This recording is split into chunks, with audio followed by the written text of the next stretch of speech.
pledge allegiance to the flag of the United States of America and to the republic for which it stands, one nation, under God, indivisible, with liberty and justice for all. Thank you all for coming this evening. Go ahead and call the roll. Trustee Guyer. Here. Trustee Spurling. Here. Trustee Bauman. Here. Trustee Youngerman. Trustee Marisak. Here. Trustee Brzoska. All right, we do have a quorum this evening. I'll move on to the public participation portion of the evening. The first item is Lion Concrete, their 100th anniversary this year. I have some notes here I'd like to read and then invite you up for a picture. Thanks for coming. This evening, we recognize Lion Concrete for 100 years of craftsmanship in Montgomery. Thank you to Val, Scott, and their family for being here this evening so we can honor a century of legacy and family tradition. Founded in 1925 by Ed and Claire Delaney at Webster and Route 31, initially manufacturing concrete blocks. The business was inherited by Blocky Delaney, who introduced precast concrete into the business model and remained an integral part of the business until his passing in 1981. The next generation was Viola Newport and William Delaney, sister and brother, inherited the business and continued, some in part to the many high school neighborhood kids, cousins, and uncles who would work and learn about concrete every summer. Scott and William became partners in the 1980s, with Scott eventually taking over when his Uncle Bill retired. In the 90s, Montgomery suffered a great flood. The business was under 4 to 5 feet of water and subsequently relocated to 111 North Railroad Street, the Blue House, with the support of Fred Newport. Fred's generosity, giving customers veggies from his garden, became a beloved memory. Lion Concrete is now owned by Scott and Val Newport, has experienced tremendous growth and success. Val, Scott's wife, made the bold decision to leave her high-paying corporate job and fully dedicate herself to the growth and success of the business. Her commitment to the company has been instrumental in transforming it to what it is today. Their children and grandchildren continue the tradition of working and helping the businesses, especially 6-year-old Kaylin, who seems to adore the business the most. Lion Concrete is truly a legacy and family tradition. Lion Concrete has grown a lot in the last 5 years as they expanded into wholesale in 2020 to reach more customers. And under Val's leadership, Lion Concrete has grown from doing business out of the garage to now owning 2 prime storefront locations, opening their second location in Oswego in 2024, allowing for an indoor showroom and year-round manufacturing. Montgomery remains the heart of refurbishment, preserving the past, and making it new again. Valerie still paints every piece by hand. Together, Scott and Val have poured their heart and soul into Lion Concrete, focusing on creating amazing handcrafted pieces and providing exceptional customer service. Their dedication and passion have helped the business flourish, making it a true testament to their hard work and vision. When asked about some of their most loved pieces, Lion Concrete shared that since 1925, they have said, "in front of the best places in town," and that holds true for the bird baths and flower pots that beautify homes and gardens across our town and in neighboring communities. Their unique Bigfoot Sasquatch pieces add a distinctive touch, setting them apart. Lion Concrete remains a cornerstone of Montgomery's history, innovation, and community. And on behalf of the village board and our staff and our entire community, congratulations to the Newport family and Lion Concrete for celebrating 100 years.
Hold on one more.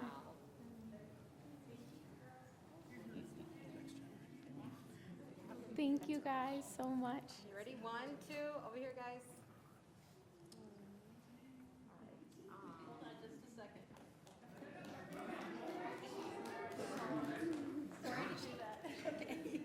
Thank you guys.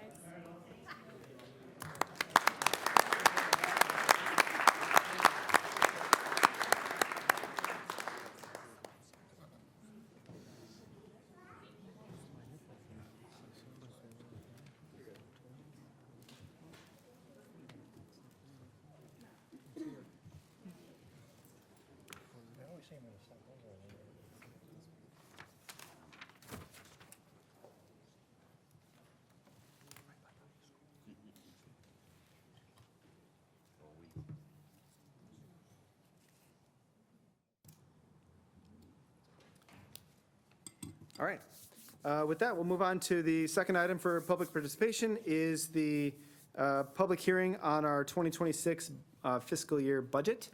So that'll open the public hearing. Is there any member of the public that's here tonight to address the board on our budget for next year?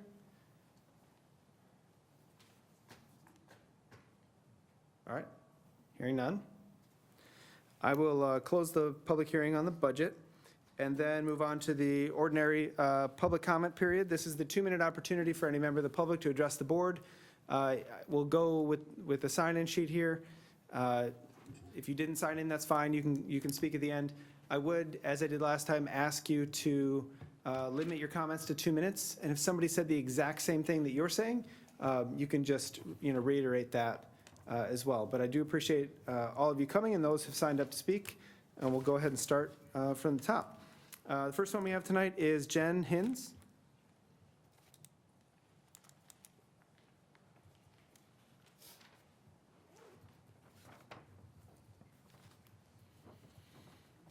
Good evening. Good evening. Sorry, I'm going to do the best I can. I'm not feeling well, so. That's all right. This is my voice. All right, so my biggest concerns are in regards to the Wayside Cross project that we're planning to put up in Montgomery. I know in the previous meetings, you guys were concerned about the light pollution. That's from my back patio, so that's already a concern. But my biggest two concerns are the safety and the rezoning. I consider us to be in the Wild West, or I guess you could say East area, because we have Aurora across the street, Montgomery, and then we're on the tail end of Kane County. So because of the crazy borders, the patrolling for cops is kind of minimal.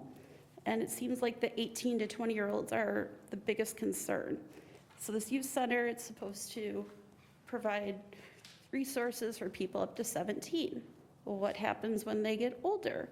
Do they join the gangs? Because that's what we're dealing with. And then on March 19th at 1:50 in the morning, we had that shooting that was just half a mile down the road from where this project's supposed to go up. In fact, my cameras even caught the audio of the shooting.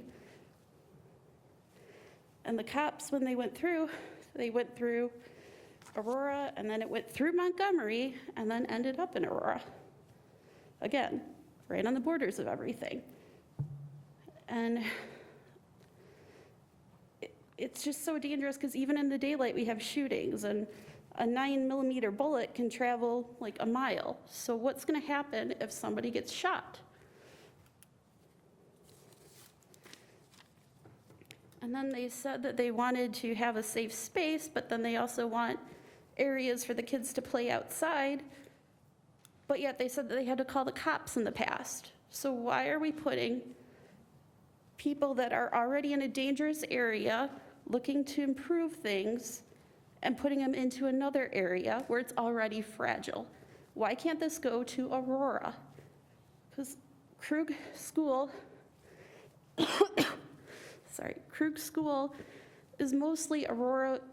If you look at the map, most of it is in Aurora, not Montgomery. Why does this have to be a Montgomery issue? They also said, too, that they were going to have metal detectors, but no security. So what good is that? And I grew up in Joliet, so, you know, it's kind of a difficult city too. And in the 90s, they had the Broadway Greenway Space Project, where a chemical company wanted to expand and put in a park. So 38 homes were demolished just so that they could put in this place. And so I remember as a kid, being 7 years old, going by all the homes that were having all these signs up saying, "Save our house, pray for us." And their leaders let them down. They didn't care what the community said, because they had it in their mind that this was a good thing, that they were gonna have a park. To this day, people don't play in this park. Every 10 years, they have to rededicate it so that somebody could hopefully care about it. So my other concern is back to the rezoning. It's being changed from residential to business. 35 kids, 70 kids, 2 sets of 70 kids. Kitchen, no kitchen. Changes regarding the lot shape and size. Options for additional parking, possibly some access from Elliott Drive. What then? Are we gonna tear some homes down?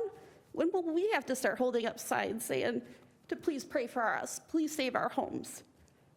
If you give them an inch, they're gonna take a mile. You owe it to us to make sure that we're doing better, that we're doing everything that we can and not just approving ill-prepared plans. And then lastly,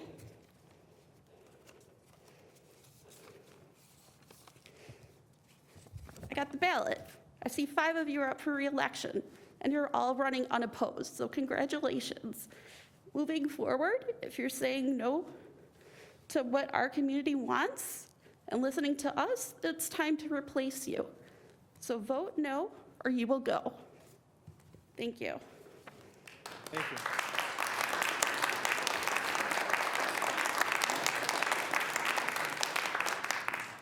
All right, Dr. Dan, you're up next. Then after that, we have Joni.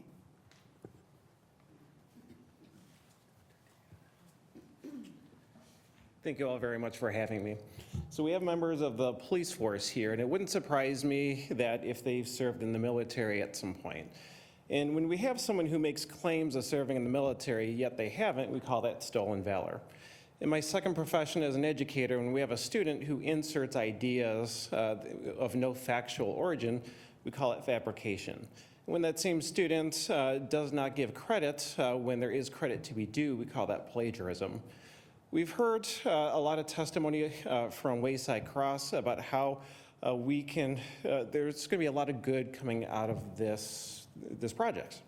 We heard a story about how there was a kid that went to Aurora University, there was a kid that went to dentistry school, and we heard them taking credit for a lot of these outcomes. And yet we've heard no credit given to the public educators who work hard day in and day out, Monday through Friday, who help these kids get those degrees that get them these college educations. And so what word do we call it when Wayside doesn't give the credit to where it's due to these other professionals and these other community members?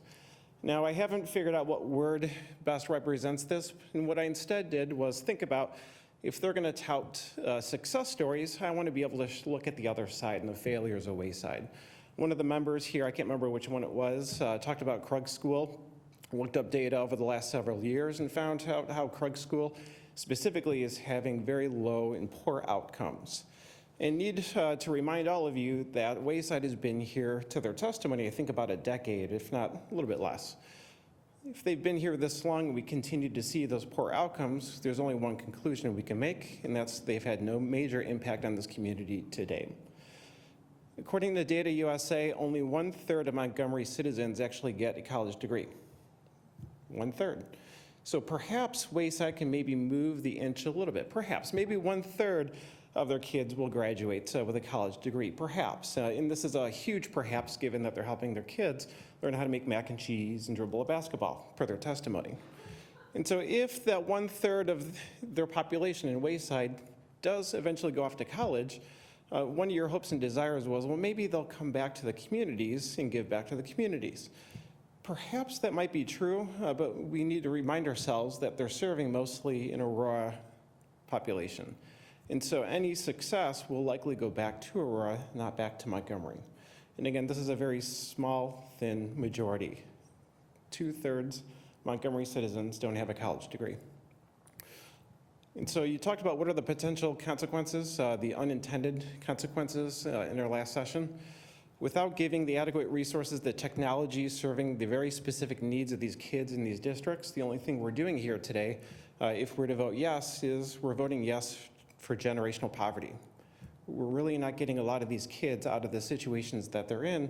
And yes, they're doing a lot of good success work with the family. They're giving some small hope, some relief to the families.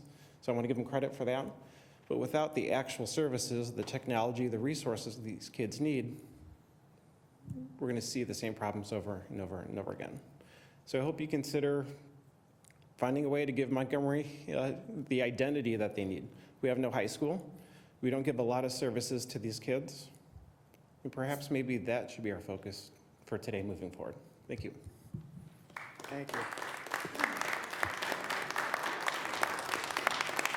All right, next up we have Joni, and then after that we have Daniel.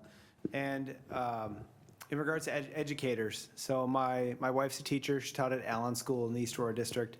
My mom taught at East High for a while. So I'm contractually obligated to say that I am very excited and happy to support all of our educators, whether it's after-school tutoring or full-time educators. It is a very difficult job for everyone to do. So if you know somebody who does that, thank them. All right. Hi, my name is Joni Britton.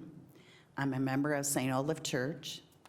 My husband, Dan, is the president of the church council. And I'm here tonight to support Wayside Cross in the building of a gymnasium for children on our property. I feel blessed for the relationship we at St. Olaf have with Wayside Cross. They've used our church basement for the past 14 years. Each summer, for 7 weeks, 5 days a week, they've taught 70 children all about God. And I'm proud to announce that data.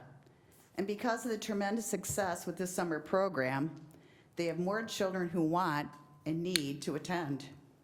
Thus, Wayside Cross leaders came to us and asked if they could build their gymnasium on our property. We feel excited about this project. Our goal for our children should be to produce productive and responsible members of our community. I'm a retired East Aurora school teacher. I taught for 35 years in East Aurora. In fact, my first 3 teaching years, I taught at Krug Elementary. When children are frustrated academically, they misbehave. With the building of this gymnasium, the children will learn about God. They will be tutored by Huntington Learning Center for free so that they can perform at grade level. These children will learn to work together and stay out of trouble. And we cannot teach about God in a public school setting. With this partnership, we can help them find the keys to their success. Please know that St. Olaf Church and its members have always been good neighbors, and we plan to continue to be. Some other items that I wish to address: traffic's not a problem. These kids are between the ages of 5 and 17. They are not allowed to drive to our facility. We'll use 2 vans to pick up and deliver these children. We have been doing this procedure for the past 14 years. We have never received any complaints about the summer program. And this facility will close each night by 7 p.m. Simply, I truly believe that everyone will benefit from the building and use of this gymnasium for our children. I thank you for your time and attention.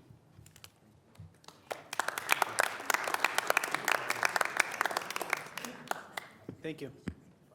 All right, next up we have Daniel. And then afterwards we have Edgar. Hi, good evening, everyone. My name's Daniel Flores. Originally, I came here to highlight a concern I had with the Montgomery Police Department. But hearing everyone here that has spoken so far, I'm just going to introduce myself. So I'm Daniel Flores. I grew up in East Aurora. I went to East High. I served in the Marine Corps 4 years, did a tour in Afghanistan, was a teen parent, went to Waldo Middle School, Bardwell, Rawlings. That's by Ohio and Kane, for those of you that know that area.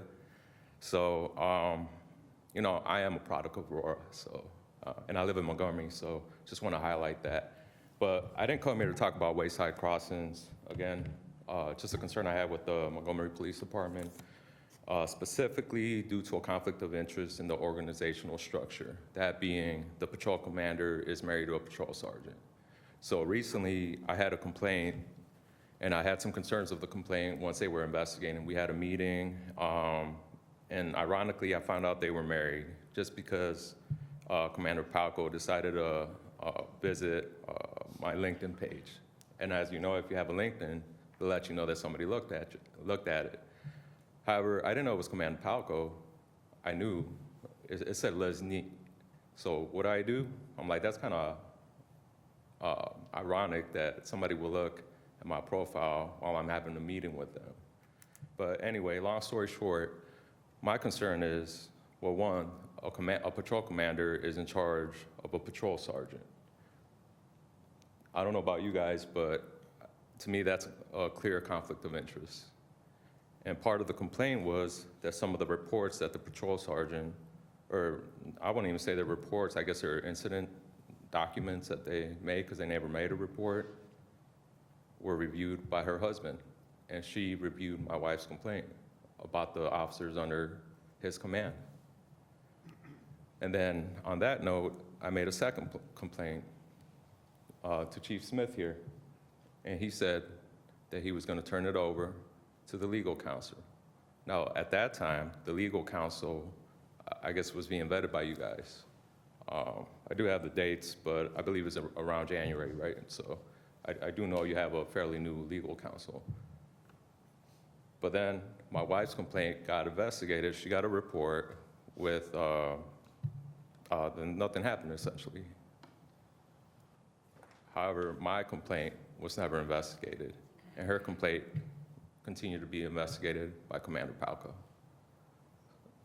So I don't know if you guys can see the theme here is just the conflict of interest and the lack of the review of my complaint.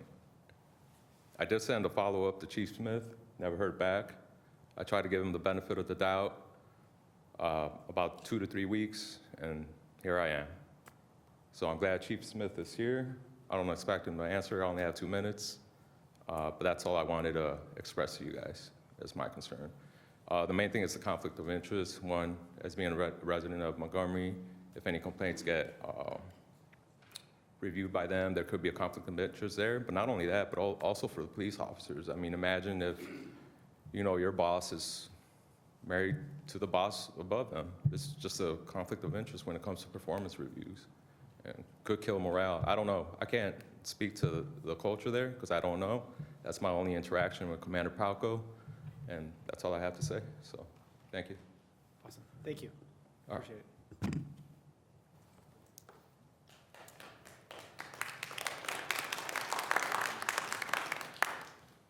All right, next up we have Edgar, and then after that, it looks like Ken. May I ask a question? Mr. Edgars, I believe that was you that sent the email to everyone? I was going to ask to have that put into the public comments. Is that okay with you? Sure, that'd be great, thank you. Okay, if we can just add that into, as part of public comments as well. Thank you. Thank you. Good evening, everyone. My name is Edgar Behrens. I just want to let you know that I've happily lived in Hartway Court, called it home for the last 13 years.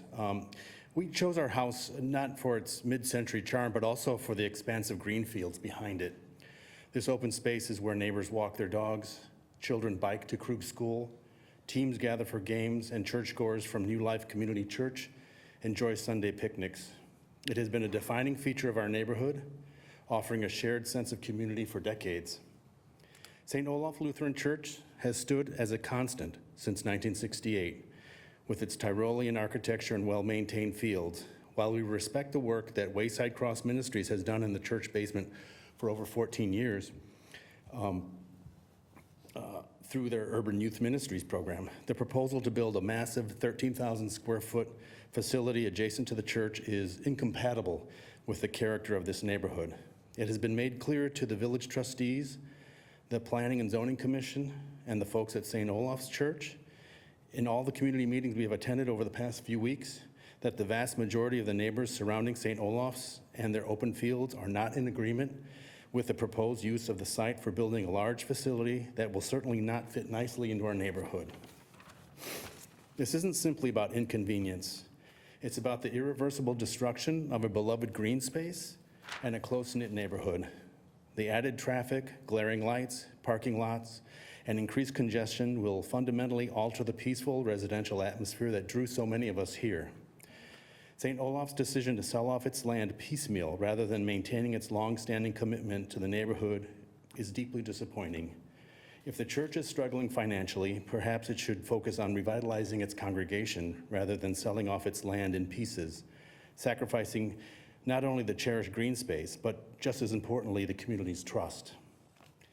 Had we moved to an area zoned for business with commercial establishments filling our backyard, we would readily accept the construction of the Youth Activity Center. However, we chose our home specifically because there were no sprawling businesses behind us, only baseball fields, large grassy areas, and an unobstructed view from our kitchen windows, backyard patios, front porches. Rezoning a residential area to allow a business is neither fair nor respectful to the residents who have built their lives here. It disregards our right to enjoy the neighborhood as it was presented to us, a peaceful, open community. This fragmented approach to development and the slow, slippery slope towards commercial expansion will inevitably erode the character of the neighborhood we have cherished and embraced for years. This isn't a not in my backyard argument. It's a plea for thoughtful, responsible development. There are undoubtedly more appropriate locations for a youth activity center, sites within business zones that wouldn't require the rezoning of a residential area. Preserving the proposed site of the Youth Activity Center is, as it currently stands, isn't just about maintaining green space. It's about honoring the legacy of a church that has long been a respectful neighbor and ultimately respecting the neighborhood that has grown around St. Olaf's. St. Olaf has a choice, short-term gain or long-term respect. We urge them to reconsider. Thank you.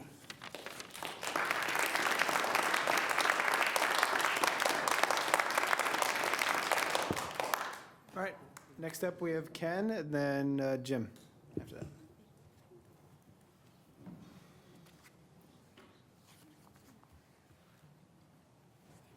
Half the battle was just getting here. I kind of signed up without really knowing what I was getting into, so I don't have prepared comments. That was very eloquent. Thank you. That was very well done.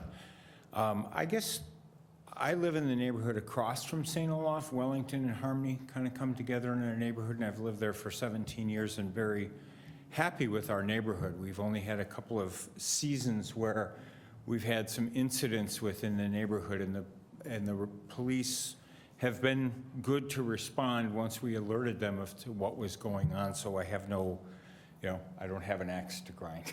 We appreciate you guys. I guess my concern is I walk my dogs through that park daily and oftentimes in the evening. And while I agree with and support what Wayside Cross does in general, because I think it's a good ministry and I think it's a good outreach to help people, the ages that I've just heard presented for this, you can tell I'm kind of new, are from 5 to 17. Am I correct? Okay. Those age ranges wouldn't present a concern, but they usually come from families, and families have older siblings. And my concern would be more for the siblings and the drawn attention, if you will, to this rec center and to this area in general. It would be helpful to know what the plans for additional security and policing are around this area.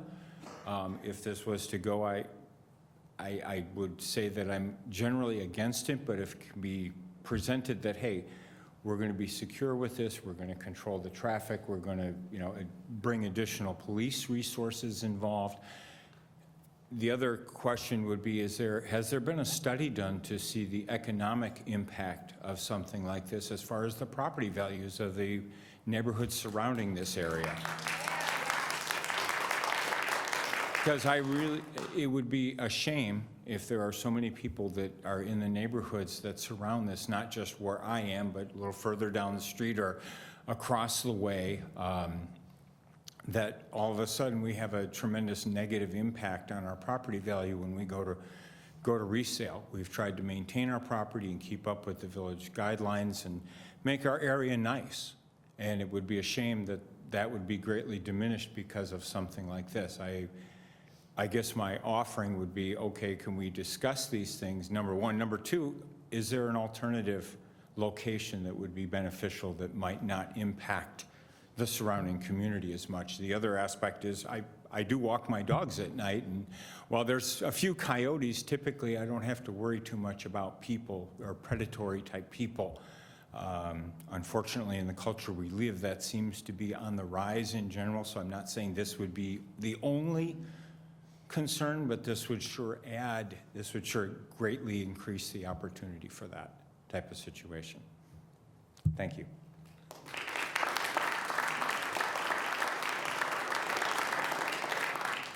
And then after Jim, the last one we have signed up here is Monica.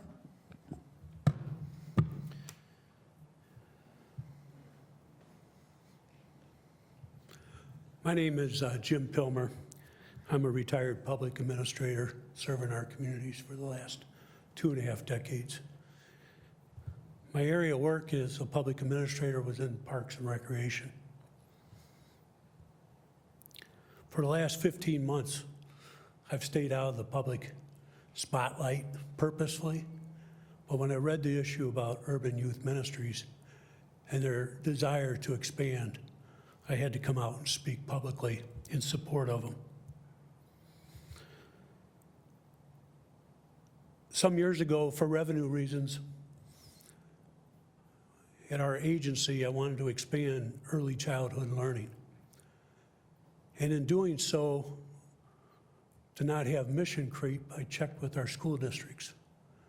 And a school superintendent at District 129 told me, said, Jim, there aren't enough seats in our area for early childhood learning.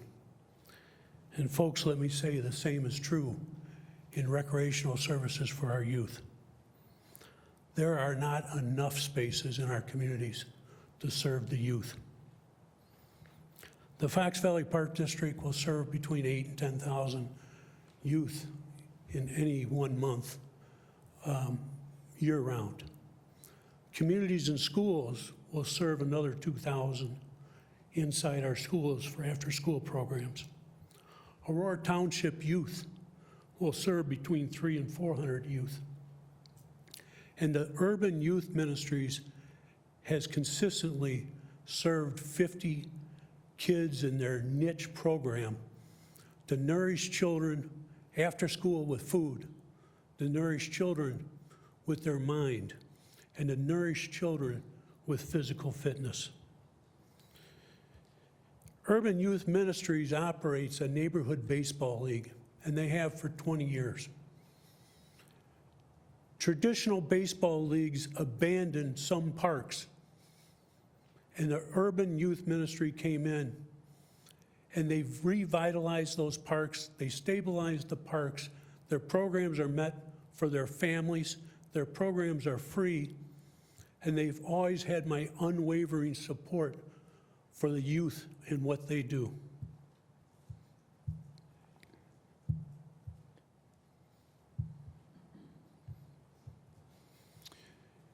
The National Rec and Park Association, a lot of information out there if you just look, and I'm going to just really throw this out there.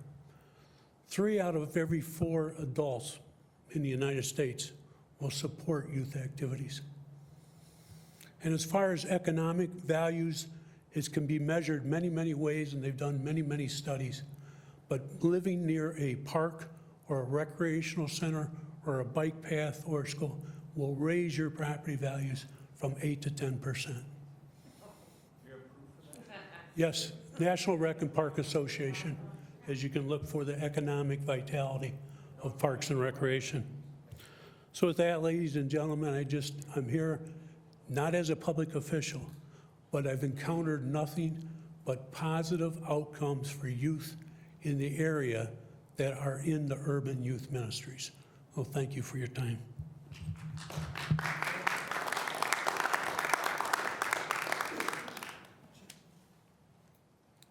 Monica? Hi, my name's Monica Charlo. I'm on Sherman, 151 Sherman. I understand that the decision has already been made to allow the Wayside Youth Center to start building. That's a huge disappointment for me and several of my supporting neighbors. I'd like an answer to the following question. Don't think I'm going to get it, but I'm going to put this out there as rhetorical then. Who is going to benefit from this? It's not going to be the residents of Montgomery. In fact, we can only look at the facility. I have neighbors with children that say the kids can't even go in there and play in there. It's not going to be the village of Montgomery because there's not going to be taxes that are going to be brought in because it's going to be under a religious thing. The other question I have, and just hearing other people, is if St. Olaf were to close, can Wayside buy it and also now it's going to become a big Wayside church with a Wayside youth center behind it? I'd love to know that too. I've walked up and down Sherman. I have met my neighbors. Nobody wants this here. If it was in your backyard, would you want this all in? It's a huge change, as everybody has said. We're used to this community, used to the green. What's the definition of community? It's a group of people living in the same place or having a particular characteristic in common. It's a feeling of fellowship with others as a result of sharing common attitudes, interests, and goals. What type of community will Wayside bring to us? Zero. We can't even go in there. We can only look at it. In the 1980s, Ronald Reagan said, "We the people tell the government what to do. It does not tell us. We the people are the driver of the government. We the people are the driver. The government is the car. We decide where it should go, by what route, and how fast." Almost all the world's constitutions and documents in which governments tell the people what their privileges are. Our Constitution is a document in which the people tell the government what it's allowed to do.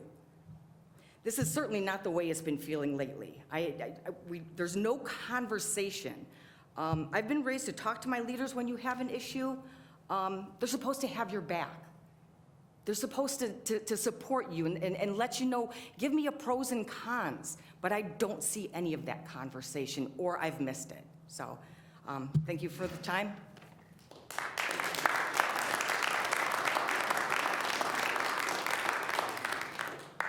All right, thank you all for speaking this evening. Is there anybody here that didn't sign up that would like to speak? Go ahead. If you could just come down, if we could form maybe a line on the stairs over here. Just state your name and address, and then 2 minutes is yours. Hi, Leanna. I am on Douglas. Our property runs right up against St. Olaf. And like I said before, it's 45 years worth of being in the same place. It's generations. We've butted up against the church and not had an issue with them. Like I said, previous, administration with the church has been wonderful. They have been, there. They have met us all. They have invited us in. I do have to say, the latest with this new interim leadership that has gone behind everyone's back, like I said before, this has been going on for a year. We found out about it 2 months ago. That's not being neighborly. I'm sorry. We have supported them for years, generations and generations. This is an old neighborhood. You have to realize that. There are people that have been here for decades and decades and have raised their children here and chose to live here. And now all of a sudden, you're going to rezone all the land around them and make it business. So I was talking to Robin after the last meeting and voicing some of the concerns and trying to figure out how we could better partner, because like it has said before, it kind of almost seems like it's a done deal. And one of the things that came up was that the zoning. Why is it has to be zoned business? You said yourself you couldn't find a zoning for it. It's outside of everything else. why business? And we had asked that. Somebody had asked that last time. What would happen if we did not zone that as business? Well, that would take us 6 months in the rear, so we'd have to go back and do everything again. As elected officials, that's what your job is. I'm sorry, to represent the people. And if that's what it takes to make everybody else here feel more comfortable, that this isn't the inch that's going to turn into the mile, with this being business all around us, then do that. And as far as the comments that were made about Krug School, it's not specific to Krug School. It's District 131. And if you look it up, that is where their performance is all throughout the entire district. That's not a Montgomery problem. I am sorry. You know, that's the way it is. But I just urge you to please listen to these people. They're the ones that have been in this community for decades and decades. Edgar summed everything up perfectly. You know, this is a community. These people know each other. They're close-knit. There's not a lot of in and out of there. These are the same people. And you're going to take away all the space that was there when they built, when they moved in, when they raised their children there, not believing that this was ever going to be in the middle of some place that was going to be zoned as business. Thank you.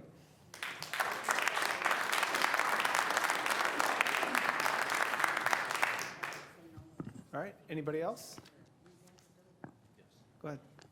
If you do want to speak, if you could form a line down here, that would be really helpful. I think I see two. Thank you. Yep, go ahead. If you just state your name and address. Hi, my name is Dan Britton. I am president of St. Olaf Church Council. I've attended the last 2 meetings here concerning the project. And during these meetings, I've heard neighbors state that St. Olaf is not a good neighbor. I'll repeat myself, that is not true.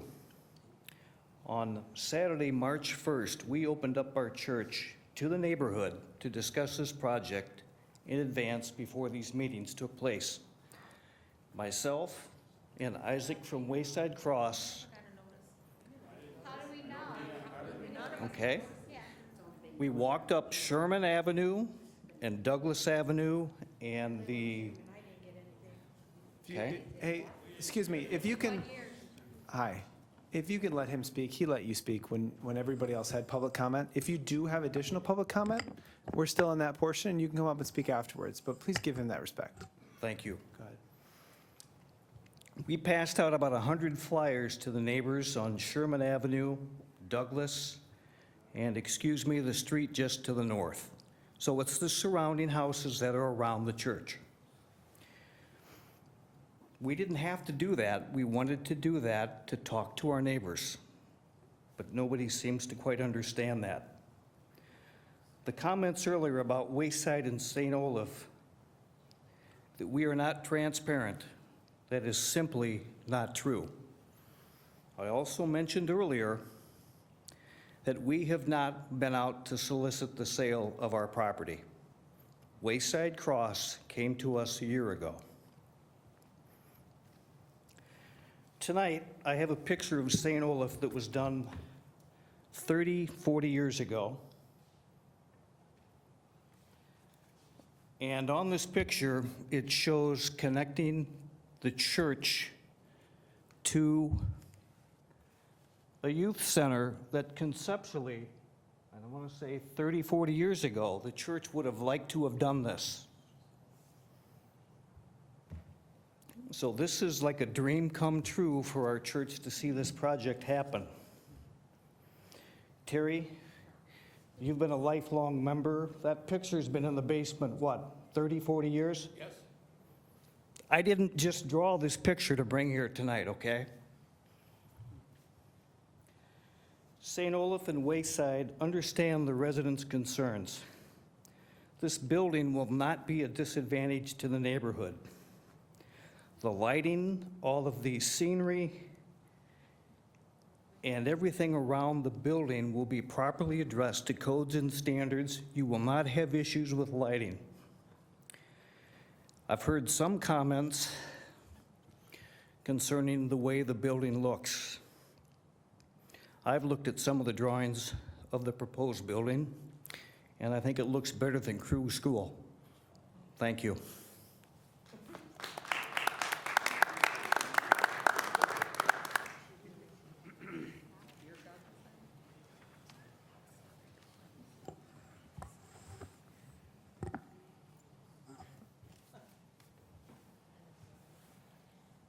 My name is Dolores Taylor.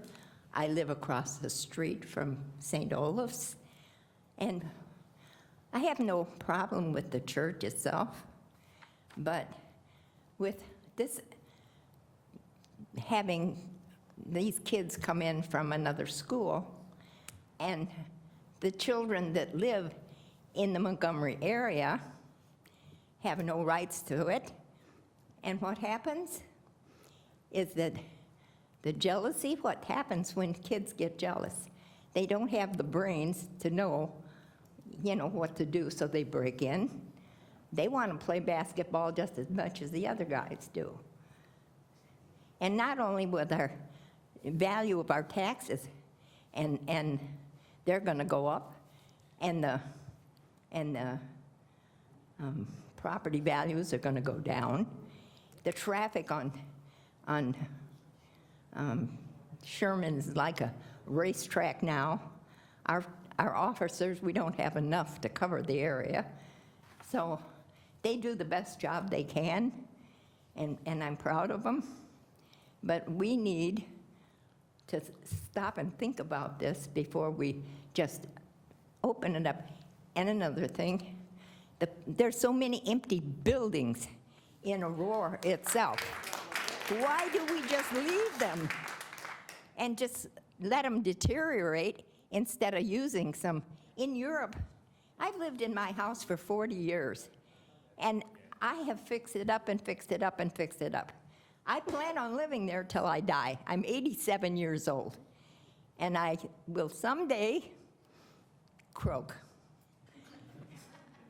And when I do, then they can do what they want with my house. But for now, I say, think twice, put your minds on the board, and come up with a reasonable. Thank you. Thank you.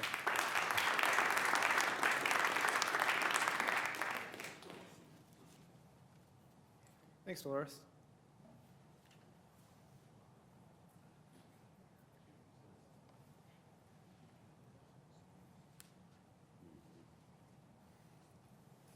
Hello, everybody.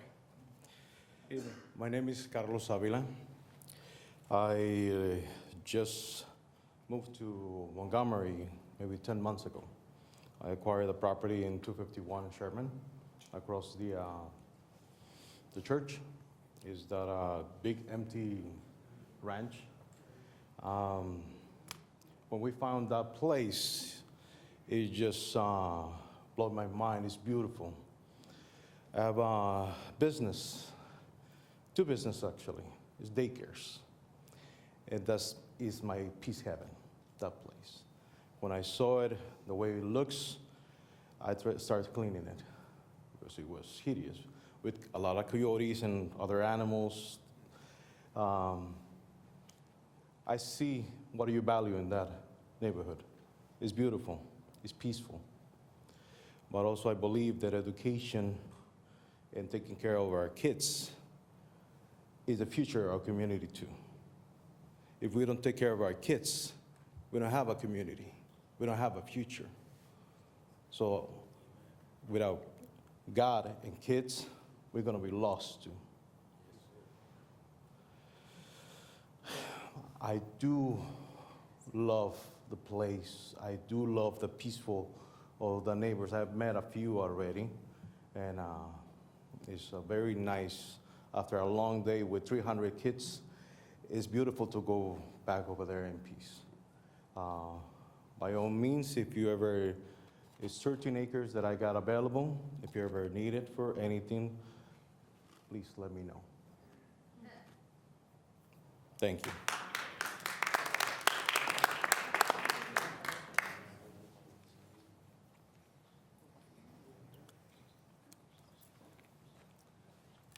Good evening. My name is Timothy Binger. I live at 222 Hardway Court. My backyard faces your church. We bought the house 5 years ago, my wife and I. She got it purely for the view. She loves the neighborhood. We have fabulous neighbors, and some of them have talked here tonight and made very good points. But why is it being a business? There's plenty of empty buildings just up the road on Douglas. And you just showed this picture here of what you had talked about doing. Why doesn't they help you do that? Make that part of the church. That's a fabulous idea. No more digging up the land, chopping down trees. They're adding on to the church. They're making the church bigger and making your congregation bigger at the same time. Because that would grow your congregation, correct? There we go. I don't think we need a building. We just need to help them refurbish the one they have.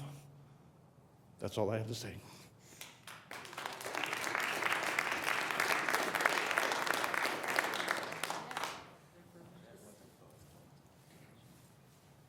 Welcome. Hi, everyone. My name is Surya Vila, 251 Sherman Avenue. We just moved there 10 months ago, and I have no connections with the church. However, the program is very exciting for myself since I am the director of All About Caring Child Care Center in Aurora, All About Caring Child Care Center in Warrenville Center, and I am in charge of the youth services and before and after school program. I would like to say that having a really good program is not gonna have these difficulties that the neighbors are concerned. So I am here, not knowing the church, not knowing the members, to support the program, support the project, and to ask kindly to all of the neighbors to give an opportunity, to give the chance to all of those kids who may not live in Montgomery, who may not have their homes in there, but they're kids. They're kids. My kids don't pertain to the district in Montgomery, but I am living in there, I am paying my taxes in there, and I support this program. So if you guys ever have any question, any concern about how to run that type of program, you guys can come to me, and I am more than happy to help the program and to help achieve all your goals and all to have this program for better yourselves and better the community. So I have no ties to the church, but I am here to support the program and to be one person to advocate for these kids. Thank you.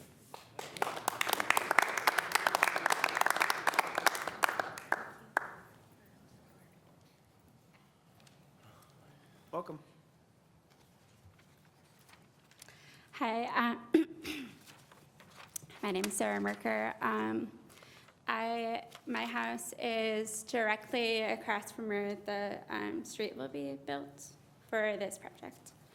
One of my concerns is house value. We were so excited when we bought our first house here in Montgomery. I loved the baseball fields, St. Olaf. I know some of the congregation. It's a beautiful church. I love Montgomery, Montgomery Fest, all the stuff at the river. I have 3 boys, aged 5, 6, and 7. We have never been invited to St. Olaf extracurriculars with the Urban Youth Ministry. So my concern is just, I'd like to be invited, so my boys will be looking directly at this project. Another thing is, I wonder if we could look at that original picture and see if we could possibly push it closer to the church. I think that it sounds like an amazing program. And they have been very polite, very nice neighbors, so quiet that I didn't even know the program existed. So the fact that they're expanding so much is a little upsetting because they're taking over the entire field.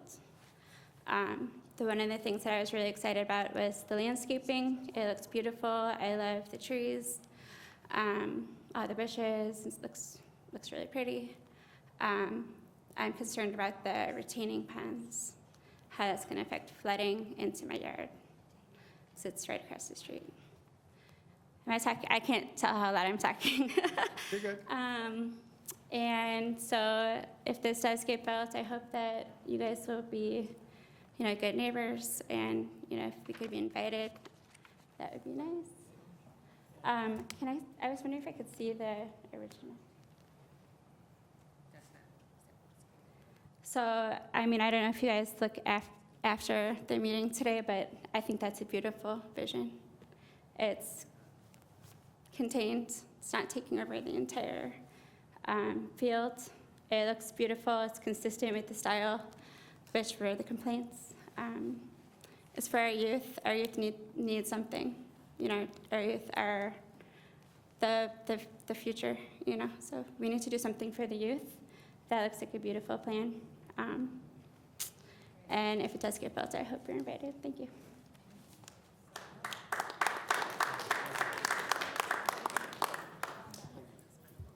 Welcome. Good evening. My name is Mr. Miller. I just have a question, if I'm hearing right, because I've missed quite a few of the meetings you had about this, that the Montgomery kids cannot attend this facility. My question would be why? Is there some criteria that they have to be able to attend it? And to address the picture, that's a very nice picture, very nice concept, but it doesn't show 30, 40 years ago the neighborhood that's been created before that, after that, I mean.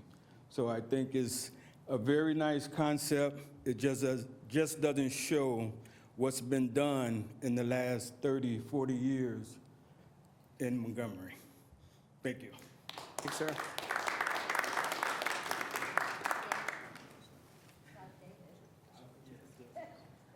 Welcome. Hello, Brian Peterson, 1234 Douglas, so directly across from St. Olaf's. So one of the contentions, the biggest contentions for the neighbors is the business zoning. And last meeting I had mentioned of why we can't keep it a residential. And I do understand that there has been some more planning on that as far as why it cannot be residential, and it is business with restrictions. The one thing we have not heard, though, is what are those restrictions? Is there anyone that can speak on behalf of what those restrictions will be if this project goes through? Thank you. Yep. 100%, thank you. And we will get into discussion on this in the meeting portion tonight before a vote. Go ahead. Hi, my name is Angelica Arias. I live in 208 Hartway. My husband and I just purchased this home in September of last year. And I wish we had known about the rezoning, because we would not have purchased it if we had known. We plan on building a family, and having that open green land in the backyard was a big selling point. And now that it's going to be taken over, it's frustrating. I don't know when this conversation started. Since we just moved, I've heard a lot of the neighbors. It sounds like the problem isn't what they're trying to do, it's the rezoning. And I've heard a lot of the neighbors say, there's a lot of land in Aurora that's available and vacant. So why does this have to be a Montgomery problem? I'm very nervous right now, and a little emotional, because I'm frustrated that I purchased this home. And my husband's a U.S. veteran. He's a sheriff's deputy, and I'm a social worker. And all we do is serve our community, right? All we do is want to see the youth grow up and be successful. But rezoning in an area where there's already beautiful land being used by the youth, as I've seen it, every afternoon, every evening, that's not the way to go. And I think the church and Wayside can find another place to do it. Thank you. Thank you.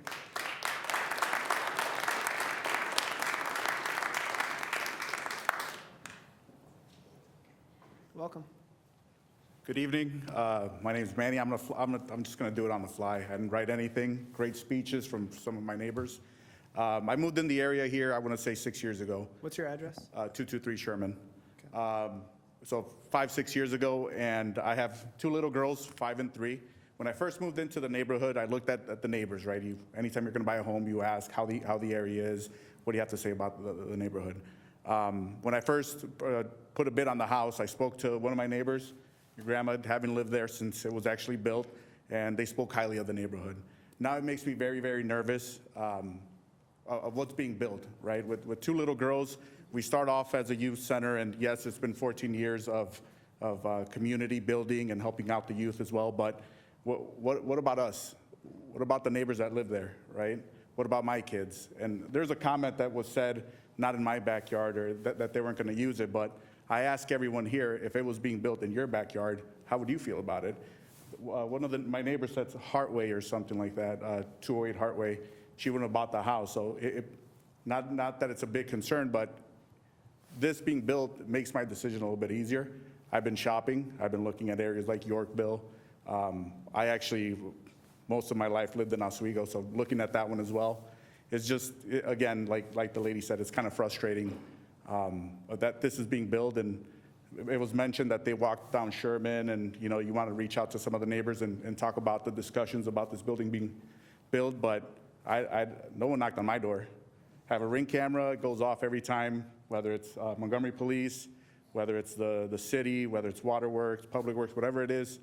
I always see, and I'm at work most of the day, but no one knocked on my door to, hey, let's talk about this. This is how we plan on impacting the community, and this is what we plan on doing for the youth in the area as well. So again, I think that's my biggest frustration. And you might say, well, there's all these security measures being inputted, but again, 2 little girls, 2 little boys, or your children, right?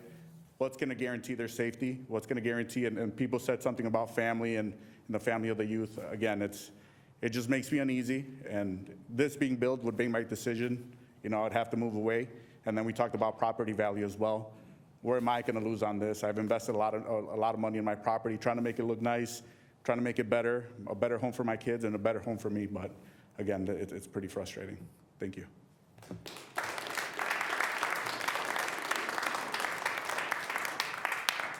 Thanks, Manny. All right, last one. All right, my name's Jordan. I live on 221 Sherman Avenue. I moved in last February, but I grew up in 221. My grandma's lived there since 1956, I believe. Used to walk through the park all the time, as a little kid. It was always real beautiful and nice.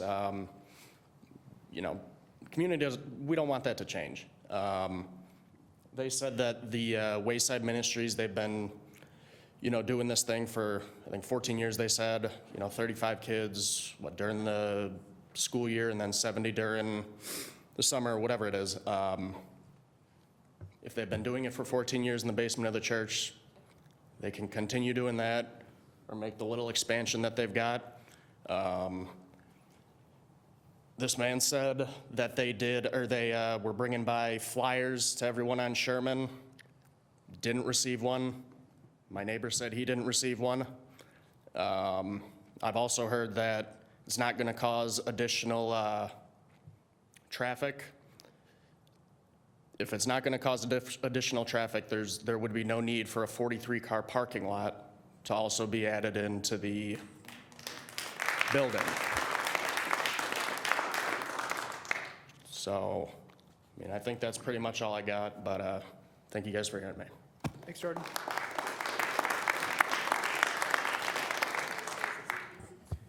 All right. I have one person online that's raised their hand to speak. That was me.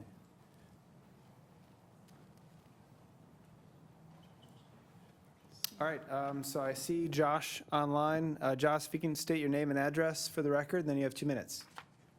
If you can unmute him. Don't start yet.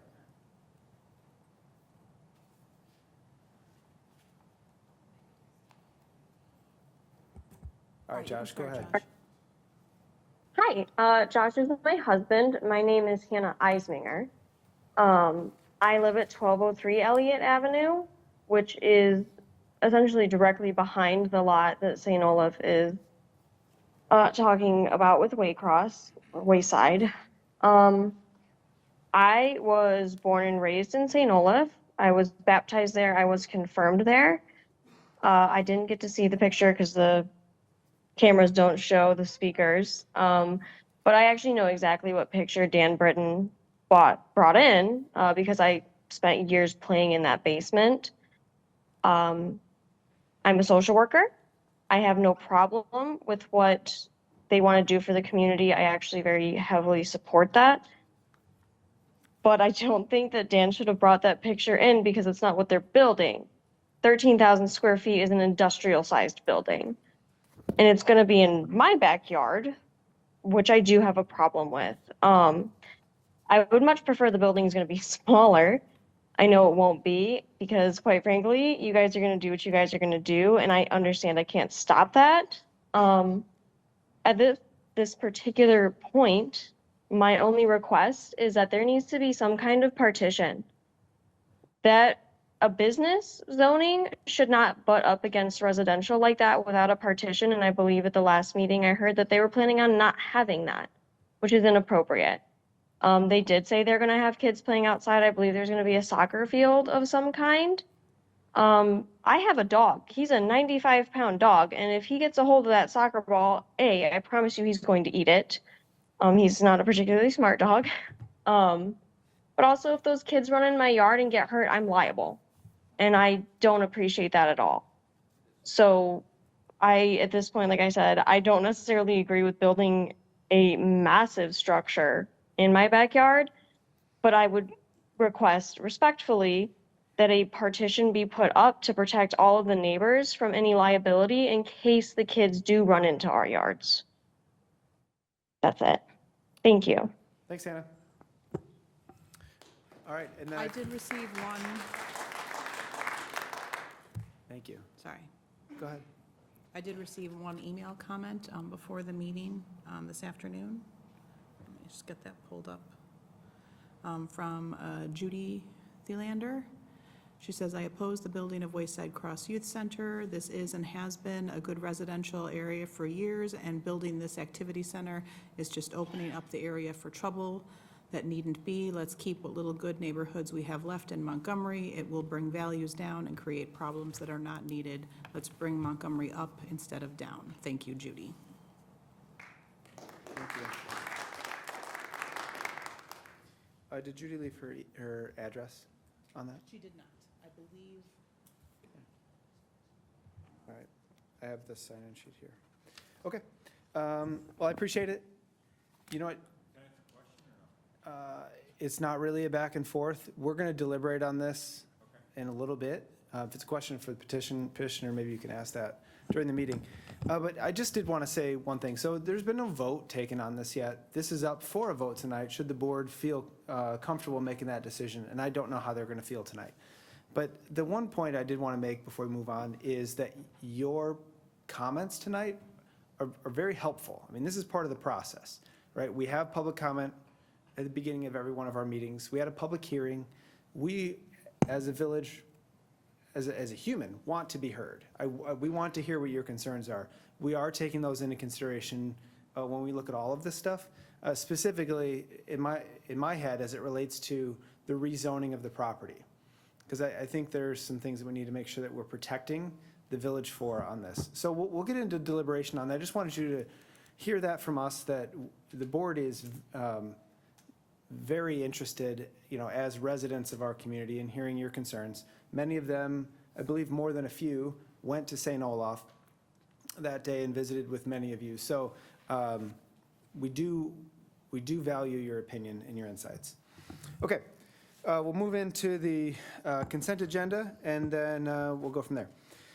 I'll read the items. Minutes of the March 10th, 2025 Village Board meeting, accounts payable summary report for March 24th, the refuse report for February of 2025, ordinance 2120, adopting the official zoning map of the Village of Montgomery.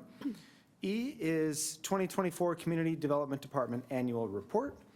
F, Resolution 2025-009, authorizing the release of the performance security for McAllister's.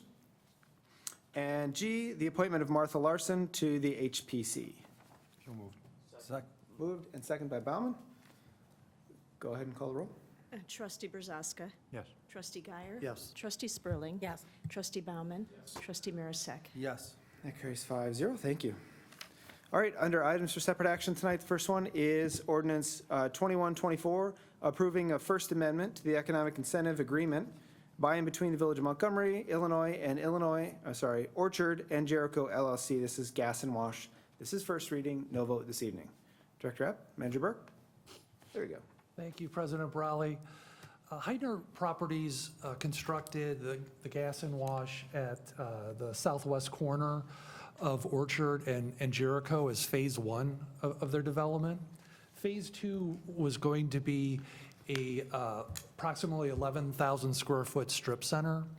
Due to market conditions, they believe that's no longer viable for that, and they're here tonight asking for flexibility on phases 2 and 3. So the amendment would include that the construction of phases 2 and 3 would both include a use that generated sales tax revenue. Also, they would have to provide semi-annual reports on their marketing activity. And then the rebate, they would not receive any rebate until Phase 2 has been completed. And originally, it was going to be when Phase 2 started. So they will not be receiving any rebate until Phase 2 has received a certificate of occupancy. There is a representative here from Heidner Properties if you do have any questions about the project. I actually have a question. This may go to our attorney. I'm not sure about this. Sales tax revenue generating uses. So then do we get a say in those types of uses? Are they going to come to us with a proposal? Or is it just something that could potentially be a retail store or something that would generate sales tax and we have no say on it?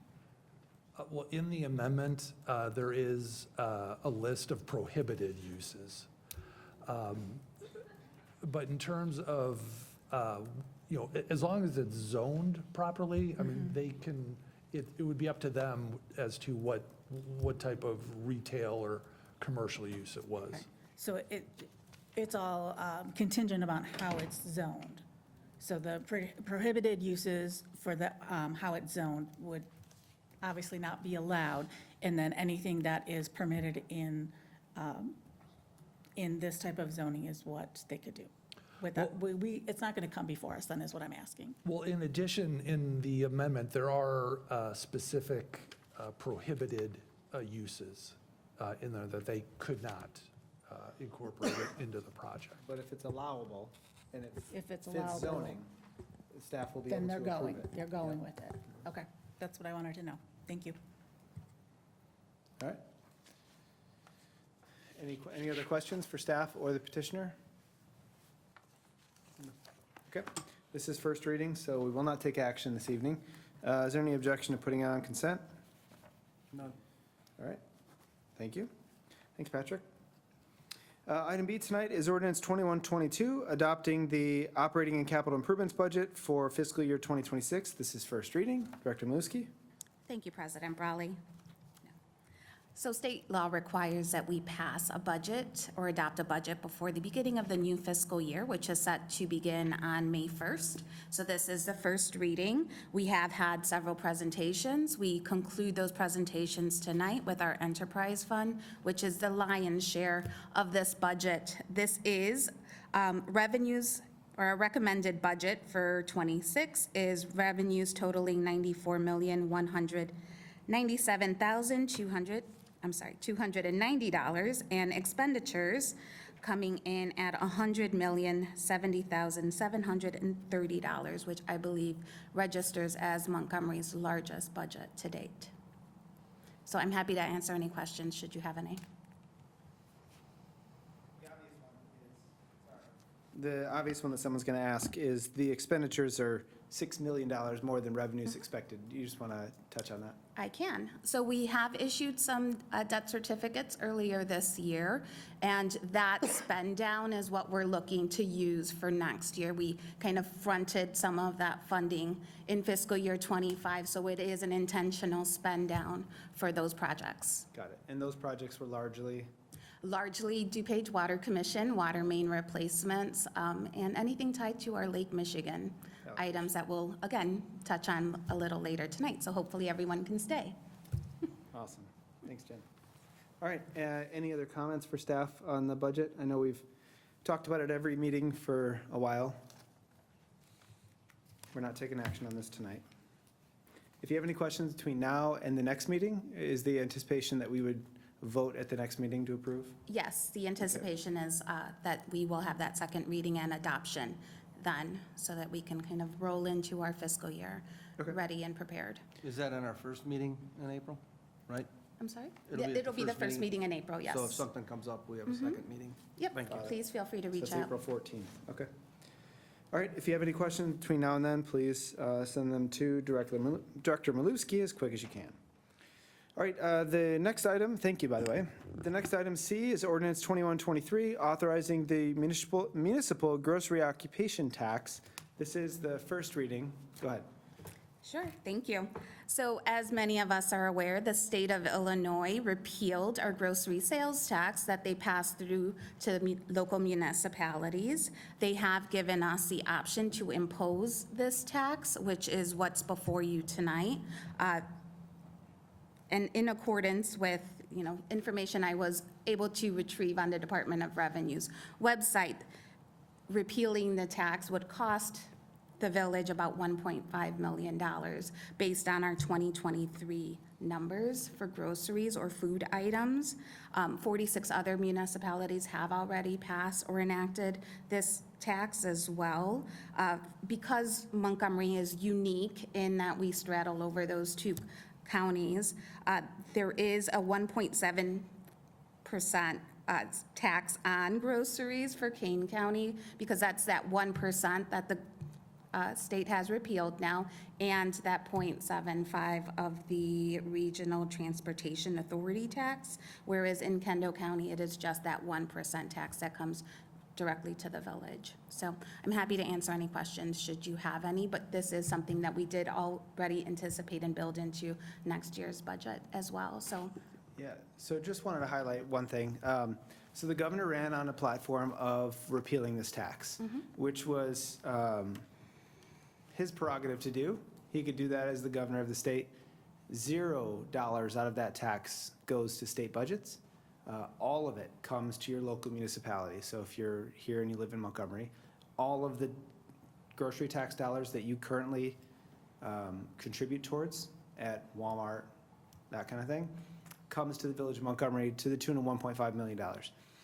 So he held good on his campaign promise, and everybody downstate got to take a vote to reduce taxes to you all at a direct cost of all of us to $1.5 million in our budget, which would be a seismic hole in our general fund. I know the total budget amounts we just talked about before was revenues of $94 million. That's all of our funds? That's all funds. What's our general fund? 15 million. 15 million. So it's a 10% hit to our general fund. So we asked the governor about that last week or the week before when we were down in Springfield, and he simply said, I think it's a stupid tax. You can please just point everyone my direction. That's nothing to say. This board now has to take a vote either to cut a considerable amount of our budget, which in my opinion is likely comes from the police department as a huge chunk of our general fund, which we don't want and need. So everybody on this board now needs to take a vote to continue that grocery tax that you have been paying for a number of years. So not super desirable, but it's the card that we're dealt here in local government, and that's what we have to do. Any other questions for staff? No, I think you clarified, because in the document it reads 1% state rate, but the state just collects it and passes it straight through to us. So the governor gave away, and just here, 1.5 million. I can't imagine what Aurora, Oswego, Yorkville, Naperville, DuPage County, what all of those folks, he just basically robbed every one of our pockets so that he could make a campaign promise and get elected. All right, I just wanted to make sure that that reading was correct. And I would assume all the other municipalities are going to be doing the same thing we're doing. Yeah, 46 already have.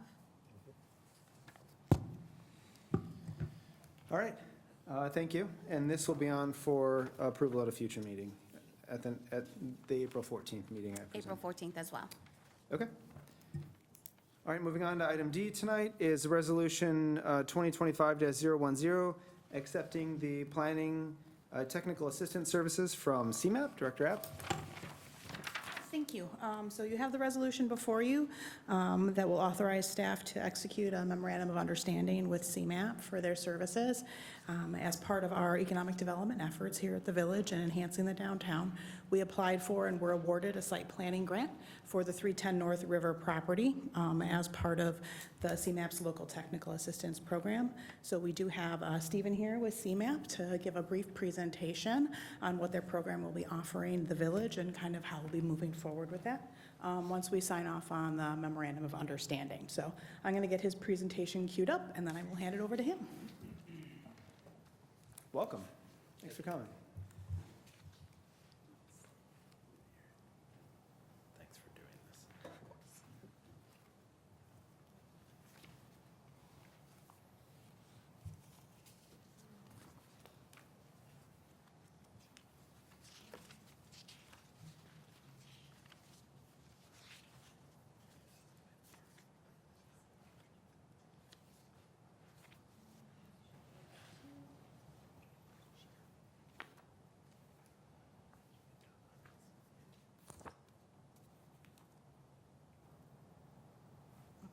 Okay, all right. Thank you so much, Sonia.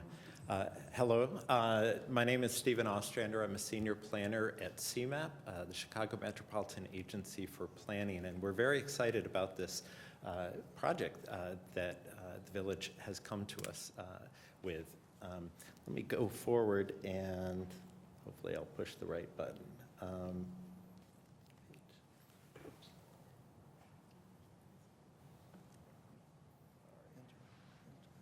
One last step. I Okay. forgot to do full screen. Oh, okay. Apologize. Sorry. No, that's okay.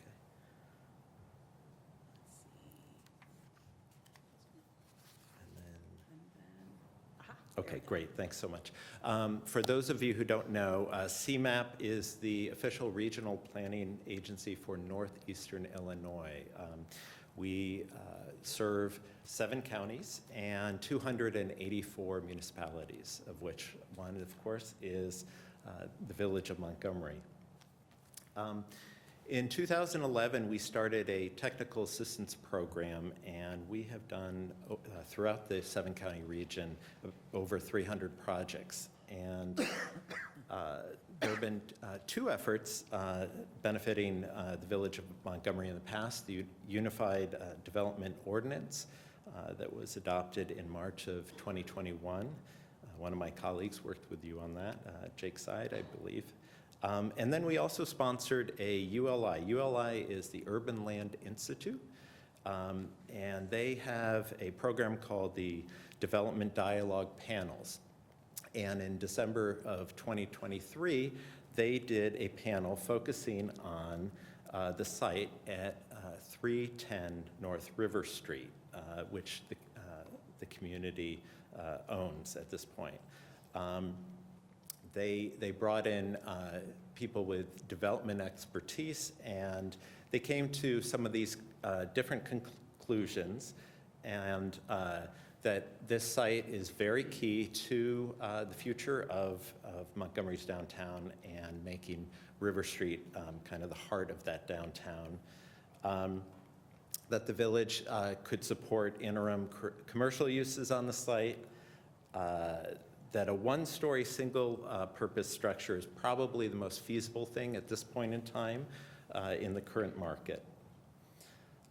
They also, there's been some interest for that site for something that is more multi-story or mixed use. This panel in 2023 thought that that might be something that might be possible in the future if there were some changes in the market. They also encouraged the village to look into streetscaping, branded signage, that sort of thing. And perhaps most importantly, continuing to support local businesses in the area, particularly food-related businesses and that sort of thing. So we have a project now that we are looking forward to focusing our resources to try to come up with a site plan, a plan for the site that builds on that ULI Development Dialogue Panel's recommendations, because our understanding is that that was something that the village approved of and thought was on the right track. We're interested in working with the village to come up with a plan that fits into the character of the downtown and expands and improves pedestrian movement in that area, that improves accessibility to downtown destinations. And also, one thing we're looking forward to doing within this project with the village, in collaboration with the village, is to consider the site's role within larger kind of downtown development goals.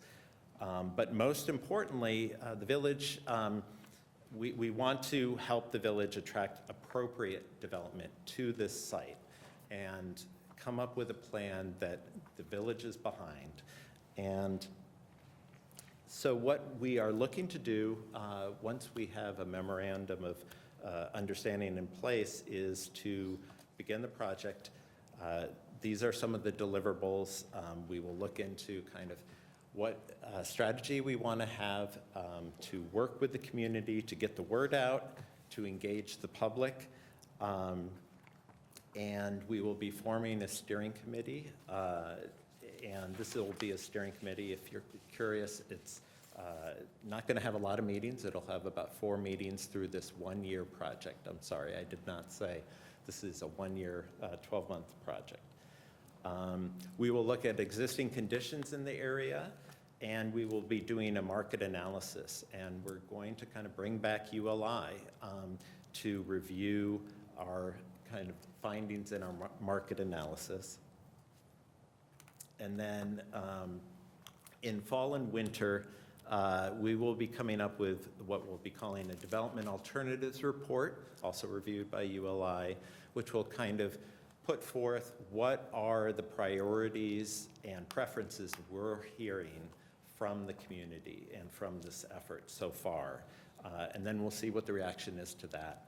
And ultimately, the deliverable we'll be looking for is a development action plan, which will, again, kind of summarize everything we've done with working in collaboration with the steering committee and the whole village in terms of what are those priorities, what are those preferences, and also developing kind of a draft development RFP, which will be a kind of concise and we hope effective document for the village to use in order to attract development interest that's appropriate for the site and appropriate for the village. This partnership, since this is, CMAP considers this a pilot project, normally we require a local contribution, so communities have kind of skin in the game, but since this is a pilot project, no contribution is necessary. We are just going to ask for some of the time with some of the folks from the community, and I'll mention that in a second. This is a team. I'm going to serve as project manager, and I have a team of a number of people. And Todd, who you see at the end here, he actually worked on your plan, I think, from 2009 when he was with Tesca Associates. So we have some kind of people with experience working in this town. And then we'll be working, of course, with Sonia, with Patrick and with Tony. And so we will need some of their time, but that's pretty much it. And I've kind of rushed through this because it's a big night here, but anybody can write me and ask me any questions at any time. Thank you. Thanks, Stephen. Appreciate it.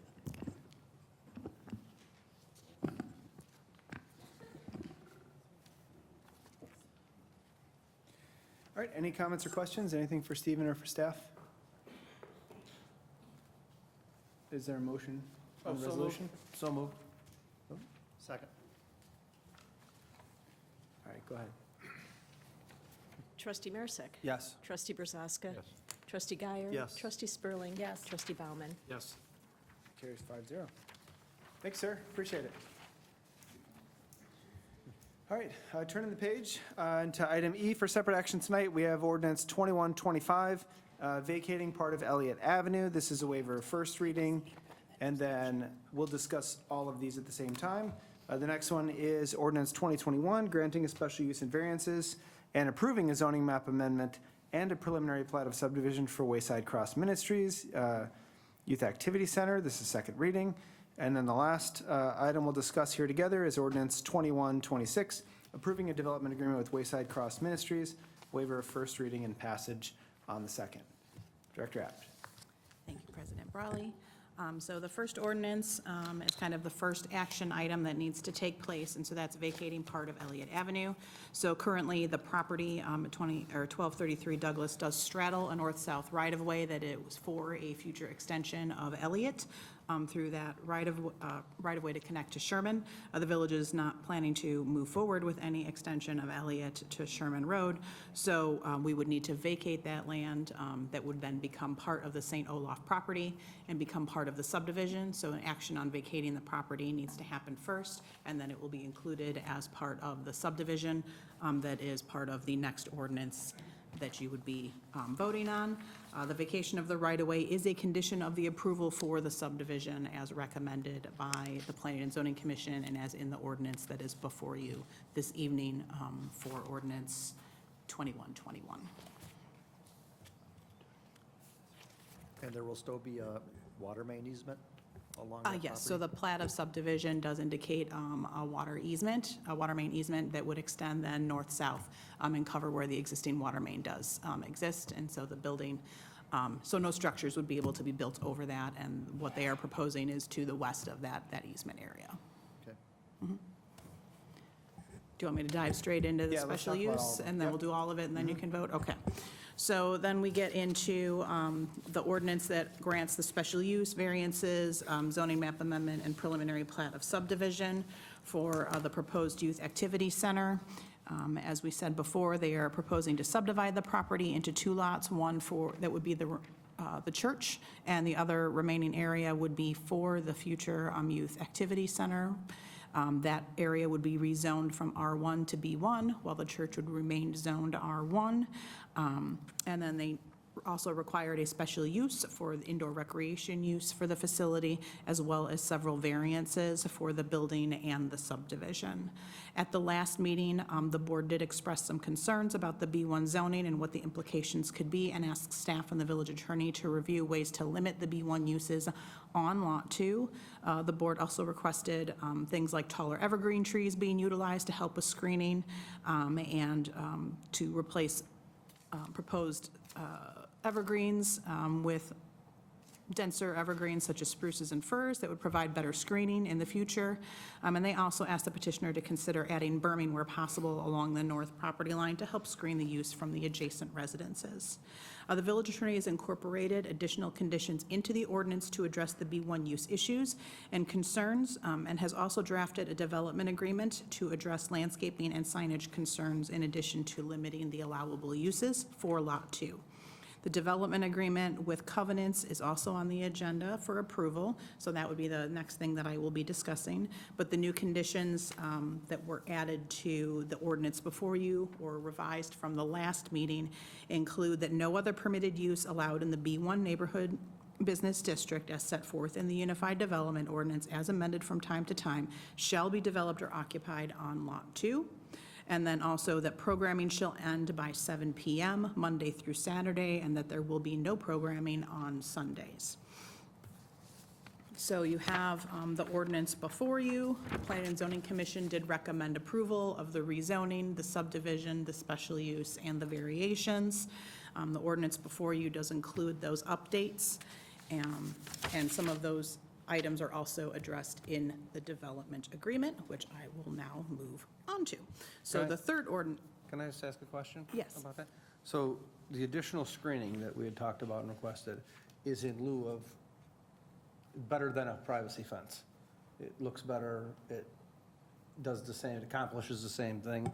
That's where we asked for the additional screening. So we asked for the additional screening in the area where the building is located on the west side to include berming. And so they did provide berming along that north edge as well as along the west edge because they were able to make that work.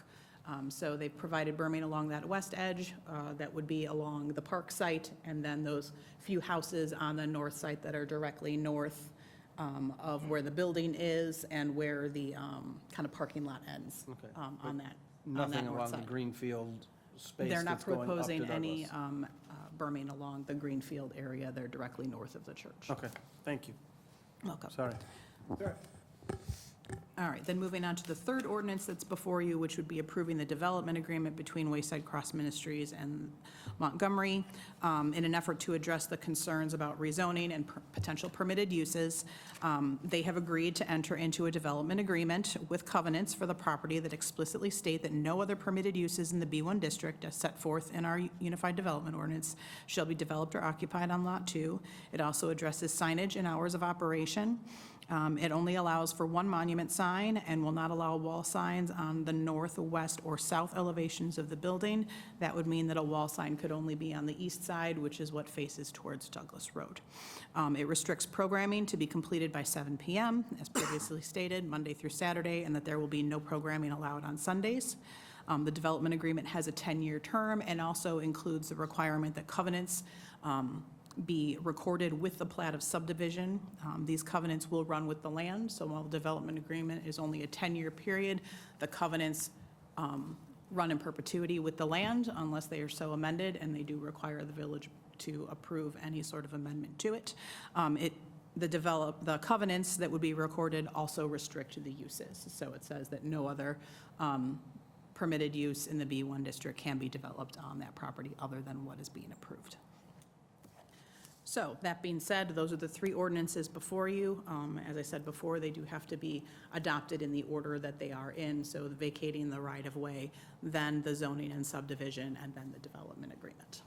So, the petitioners are obviously here to answer any questions that you have, as are council and I. Thank you, appreciate it. Petitioner, welcome. Do you have a presentation, or do you want us to go with questions, or how's? I think we can go directly to questions, if you have questions for us. Okay, perfect. Open it up to the board. Additional questions or So- comments? I don't have questions. I actually have a couple of comments that I'd like to share publicly and then just talk a little bit about the project. So I have been in this seat for 12 years now, and we have had two other, I would say, similar but different situations where we've had a lot of residents come out and talk to us and say, we don't want it. One of them was far west over off of, oh gosh, is it Gordon? Concord 30. Gordon and 30, thank you. I always mix those, Griffin and Gordon. So Gordon and 30, we had a gas and wash, and the people said, no, we don't want it. And I said, I agree with you. I don't like the location. I don't think it goes there. The other one that I think is a little bit more similar, we had representatives from Habitat for Humanity come in, and they wanted to build a couple of homes. And we had the neighbors come out and say, no, we don't want it. We think it's going to affect our home values. We don't want it.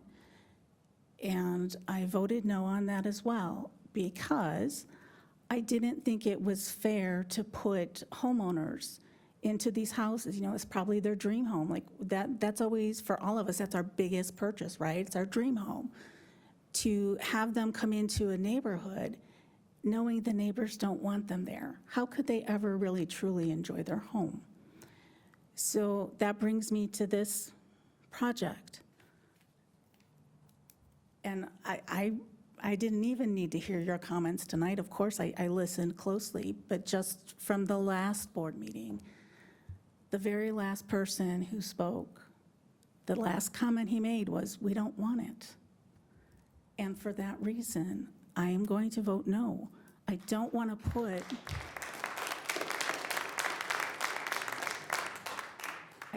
put young people who are potentially marginalized or underserved in a situation where they're coming in, they're being dropped off at a building in a neighborhood that doesn't want them there.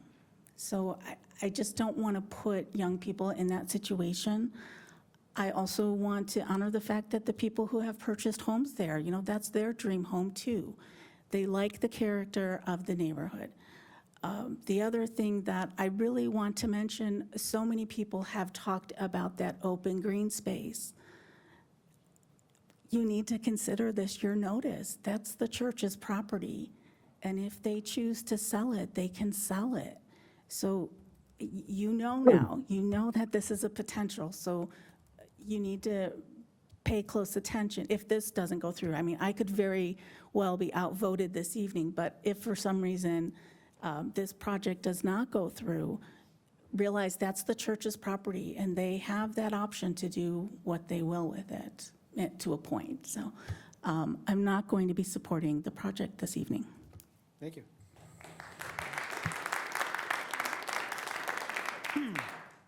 Yeah, years ago, I actually had someone tell me, it was a developer, he said, the problem with living next to a piece of undeveloped land is it can be developed, and the only way to stop that from happening is to buy it. I don't think anybody here tonight is in a position to purchase this property.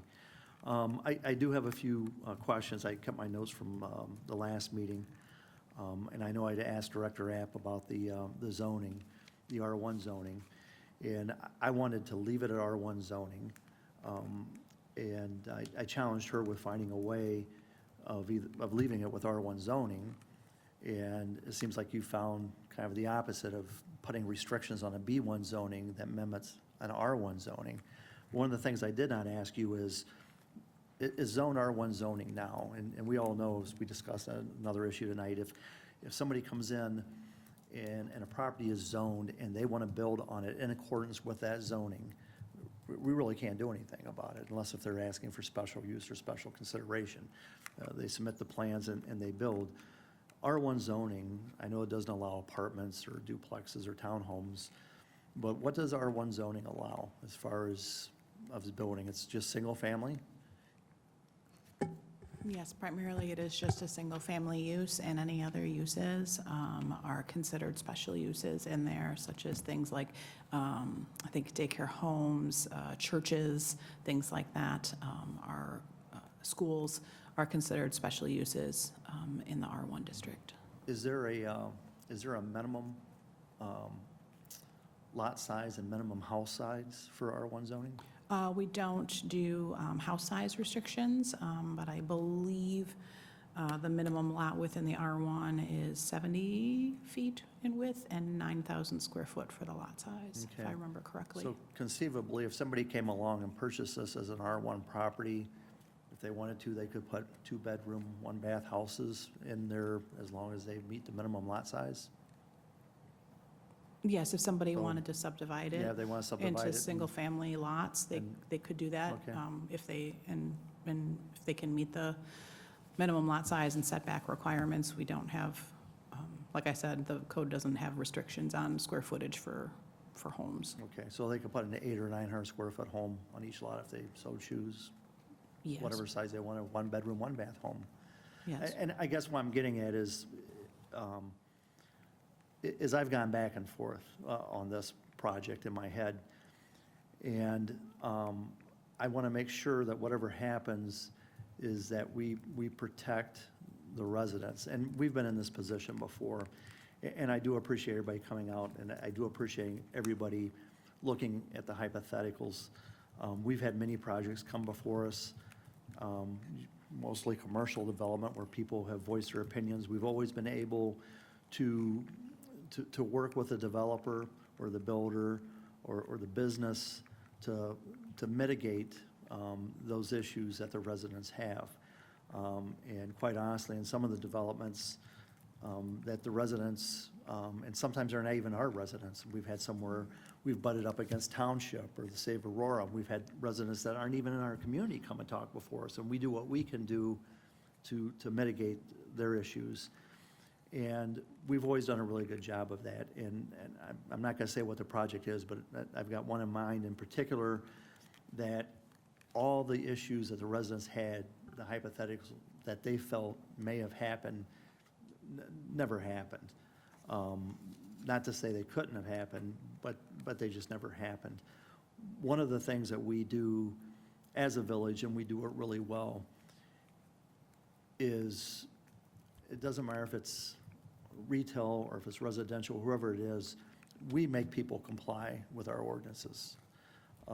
And if people do not comply with their ordinances, there's consequences. And when it comes to certain developments, you know, before somebody can, you know, occupy the building, they get an occupancy permit from us. And there's been instances where I've been told that if we had to, you know, we could pull an occupancy permit if somebody is not doing what they're supposed to do and they have to vacate the building and they can't use the building until they comply.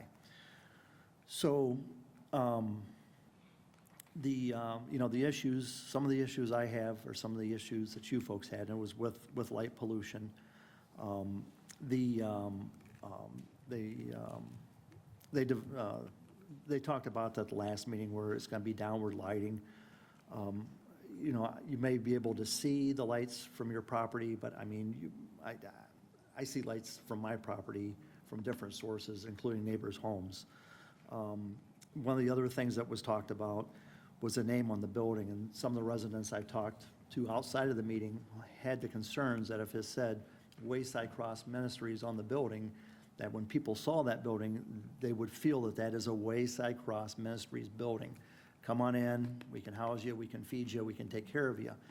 And at the last meeting, Wayside Cross had made the commitment that you would not have that signage anywhere on this property, and that is still your intent, to not have that on anywhere, the words Wayside Cross Ministries, anywhere on the property, so that people don't get the idea that this is a Wayside Cross facility, that all you're gonna have is on the property.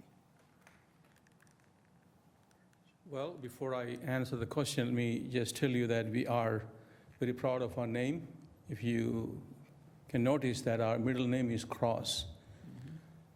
Apostle Paul, if you read the Bible in Romans chapter 1, said, I'm not ashamed of the gospel. We cannot have a gospel without a cross.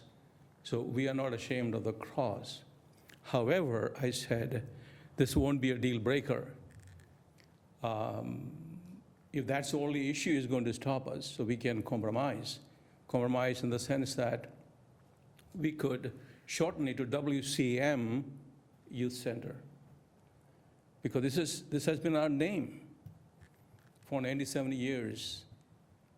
And we have a great reputation in many ways. This ministry began as a soap, soup, and salvation ministry in 1928, has grown into a multifaceted ministry, helped thousands of people in the Chicagoland area. So, you know, we are true to our mission, and I carry this in my pocket every day, wherever I go. This is our mission, to honor God by loving and serving the afflicted and powerless through sharing the gospel of forgiveness and hope in Jesus Christ by empowering them to be disciples of Christ. We are the followers of Jesus Christ. You may have seen the bumper sticker. It says, God said it, I believed it, that settles it. But what's wrong with that bumper sticker? The middle statement. God said it, that settles it. If city's ordinance is this, that settles it. We are not going to break it. We are not lawbreakers, we are good citizens. We keep our word. And if I may, I read our core values. All starts with C: Christ-likeness, compassion, commitment, collaboration, and community. And we believe that we live true to our mission and our core values. I can guarantee you that. That's our reputation, 97 years. Our reputation speaks louder than anything else. So Wayside Cross Ministry, again, I'm repeating, we are not ashamed of our name, but we will shorten it to WCM Youth Center. Okay, yeah, because the full name is Youth, what is the full name again? Youth Ministry? Urban Youth Ministries. Urban Youth Ministry, so it's going to say Urban Youth Ministries on the building then? That's what I got from the last meeting, Because is you were going to have. we Urban only Youth. have one ministry and doing business with 6 divisions. We have one board, one executive director, one bank account. We don't have a separate board for each ministries. So it is just a division of Wayside Cross Ministries. So we don't have to mention that it is a division of Wayside Cross. It would just say WCM Youth Center. I would caution just a little bit about getting too off into regulating what goes on a sign, the actual verbiage on it, because I know our ordinances, we can't get super specific with the words that are on that, as long as they, aren't profane and that kind of thing. So I think it sounds like there's just a little bit of wiggle room here, just caution against. No, I get it, and I also understand where the residents are coming from, because, like he said, it's, they were founded on those principles, and they've grown into something much larger, and where you're servicing the youth. But, anybody, and especially someone as old as me, when I hear Wayside Cross, what do I think? It's a place to go sleep, go get some food, get some assistance. That's in my mind, that's what that organization does. So, okay. Thank you. Thank you for the clarification. And just a few more things. I know somebody said something about, the parking lots or the number of parking spaces. That's a village requirement, correct?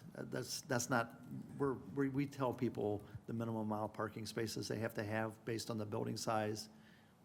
Yes, we have minimum and maximum parking requirements for uses.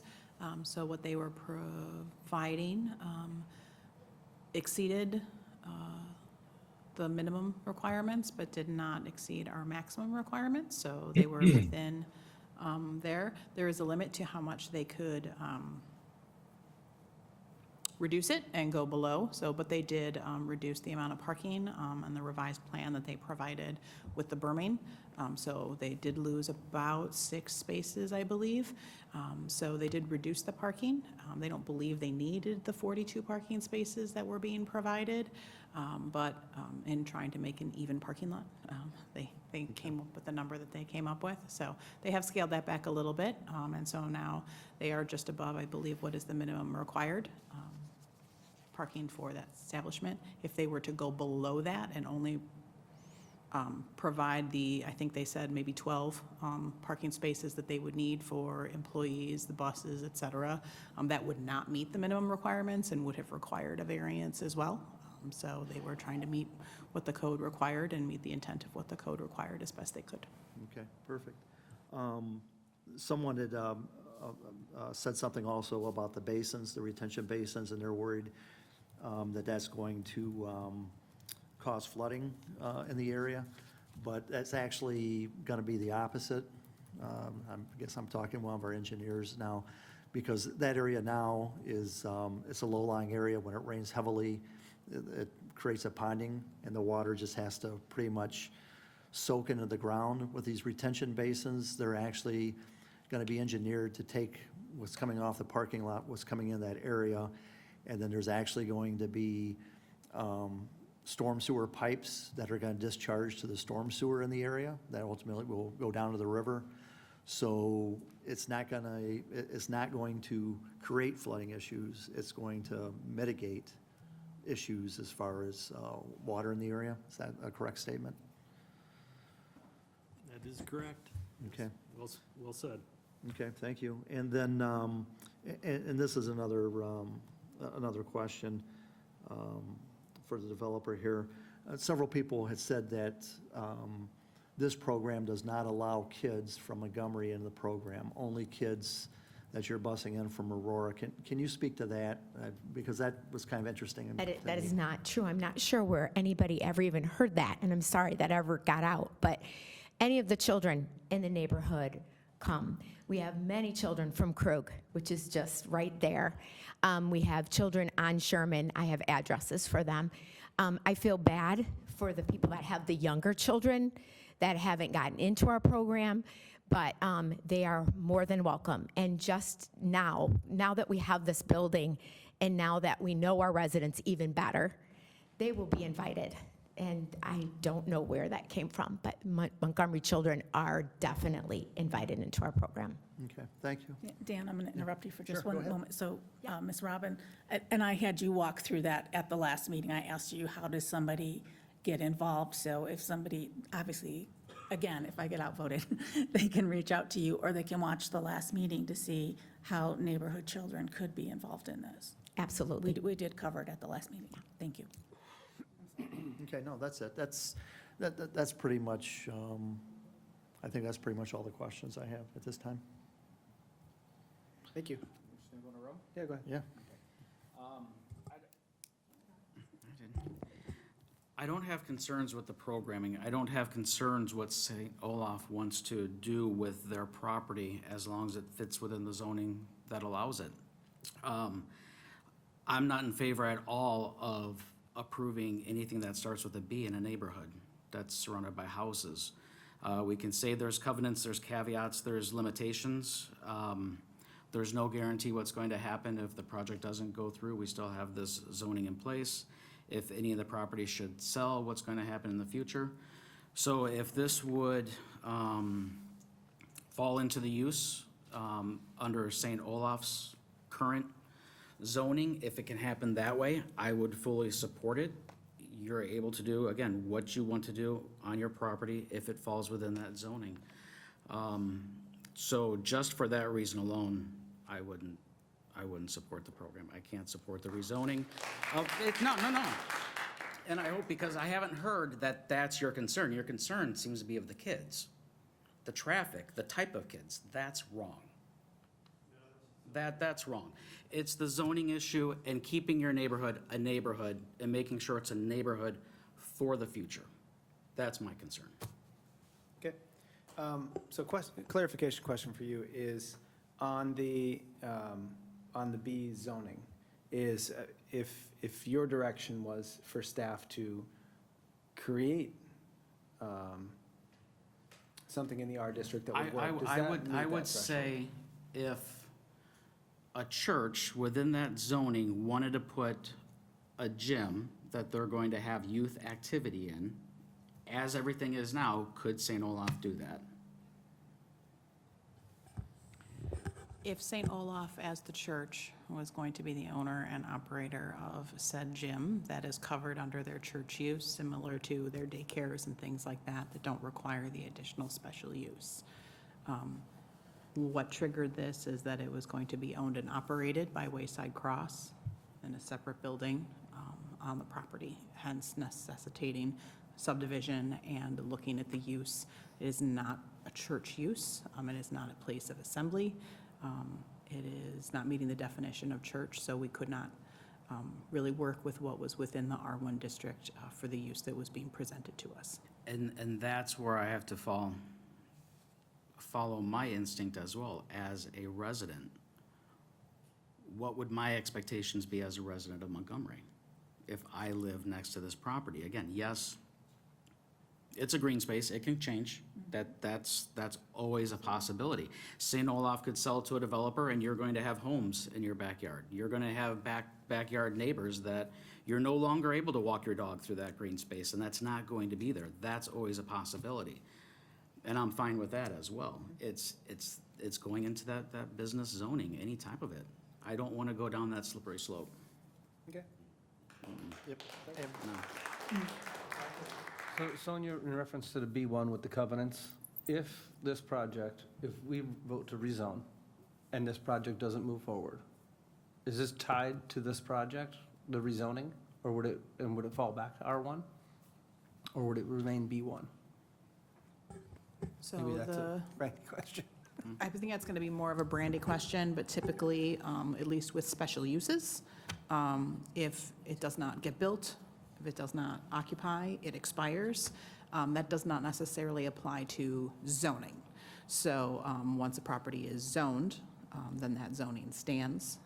So that's why we were trying to tie the use to the covenant, because then that would stay with the land with that zoning and keep that from happening. So, but I will defer to Brandy on if the sale doesn't happen or doesn't move forward, how that would be handled. She was absolutely correct. Okay, and I Yeah, so this- really appreciate staff hearing the residents' concerns and crafting something that is, again, a little outside of the box with tying it with these covenants and things. And being a homeowner and homeowner association, trying to change a covenant requires an act of God, so. And the covenant, in order to change the covenants, it would also require village approval. Okay. That's in there also. And again, a lot of the concerns I've heard are related to traffic, which has been addressed ad nauseum, that they've been here for 14 years. This has been going on, and there hasn't been any additional traffic, and there's no talk of increasing the program dramatically.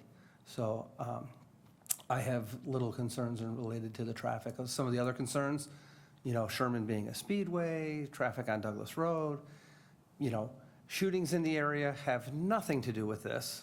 Nothing. That is a completely different issue. It has nothing to do with this. These are kids that are 5 to 17 years old going to after-school care and summer program. It's not what I feel like has been inflamed. So I really don't have issue with, I have a large issue with the signage. I'm just going to say that. I'm not going to go into the weeds because I don't want the attorney to smack me in the back of the head. But because I have expressed that concern since day one, that signage is critical, that it not be an invitation. And it sounds like there's some wavering on that at the moment. So I'm very concerned about that. Other than that, I don't really, I hear the residents. I've vetted and done a lot of thinking and talking on this issue with residents. I was there at St. Olaf that day. I've driven through the area. I've asked residents, I've asked folks that, they built a school across the street from my house. It was an empty field. They built a school there. So sometimes it happens. But I do hear you. And again, that screening along those properties is important. I don't know that the residents on that green space field, I'll call it the finger that goes out to Douglas Road, would want a privacy fence thrown up in their backyard either, because then they lose that visual that they have of that green space and the little park that's there. So I'm not sure what the solution there is, but I'm certain that it could be reached with the residents along there. So that's where I'm at on it. Thank you. Thank you. So I've been to all the meetings, even the one at St. Olaf, and I've heard everybody start their conversation out with, we like what they're doing.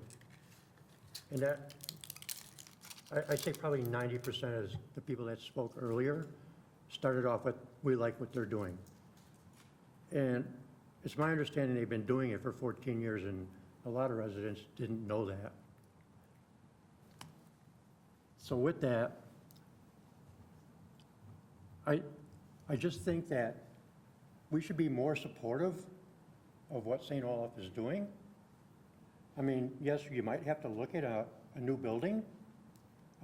There is green space behind it, and there's green space in front of it. So you're still going to have some green space, but I just cannot in my heart take away from the kids what's being offered to them. And I think a lot of you people started out your conversation saying the same thing. So I think I know where I'm going to vote. Thank you, sir. Appreciate it. So if I could ask one more question, Yeah. because I guess, I agree with trustee Bauman on that one. This has always been my stickler with this whole thing, is changing it from R1. And I had a conversation with Director App about this after the meeting, actually it was the next day. And I'm just trying to reconcile in my own mind of why we can't leave this R1 zoning. And she says, well, it's not a church. And then I said, well, I looked at the zoning, every school within the village is an R1. She said, well, it's not a school. But, as I hear more and more about this, and I look at this, 4 classrooms, teaching kids, Huntington Learning Center. We talked about the fact that there's a gymnasium. Schools have gymnasiums. We talked about the fact, well, there's going to be an outdoor play area. Schools have outdoor play areas. I just don't understand why we cannot classify this urban youth center as a school, because they're teaching these kids in this building. Yeah. I mean, in my mind, it is a school. So why can't we just leave the R1 zoning? I get the B1 neighborhood zoning, I get the covenants, I get all that. I too am in an HOA, and those things are legally binding to the end of the day, and it's just hard to get out of any of that stuff. But I don't feel 100% comfortable with changing the zoning, because, if somebody down the road, if they sell the property, and somebody down the road figures out some slick way to utilize their property some other way other than the intended use. And I guess I've not had anybody tell me, I guarantee you that can't happen. I guarantee you that nobody can come in and use any of the B1 zoning, that all they can use it for is what an R1 zoning would allow. So, again, I don't understand why we can't leave it at R1 and consider it a school. Yeah. And that would solve a lot of our problems, I think. Yeah, so I can answer part of that. In my day job, I have come across, it's the covenant that will actually prevent anything else from happening on this site. I've come across covenants on the residential side before where you can't get a mortgage, you can't do anything, the village won't allow you to do anything except for specifically what's included in that and what they told us they're gonna do. So that, I think that's it. I think we're unfortunately getting hung up on the technicality between B versus R with the development agreement, as I understand, is just a mechanism to facilitate an agreement between the two, allowing the covenant to go on the property, right? So, and the way staff mentioned any of this, it's not heavy-handed and dictated by the village. It was a negotiated meeting between, as all development agreements are, between the applicant and staff last week. So the covenant will prohibit anything else from happening on this site, other than explicitly what they told us. So I think that's that was my concern last time, is that we ensure that we're not opening up the door to anything else that could happen in this area. And absent the other track, which is,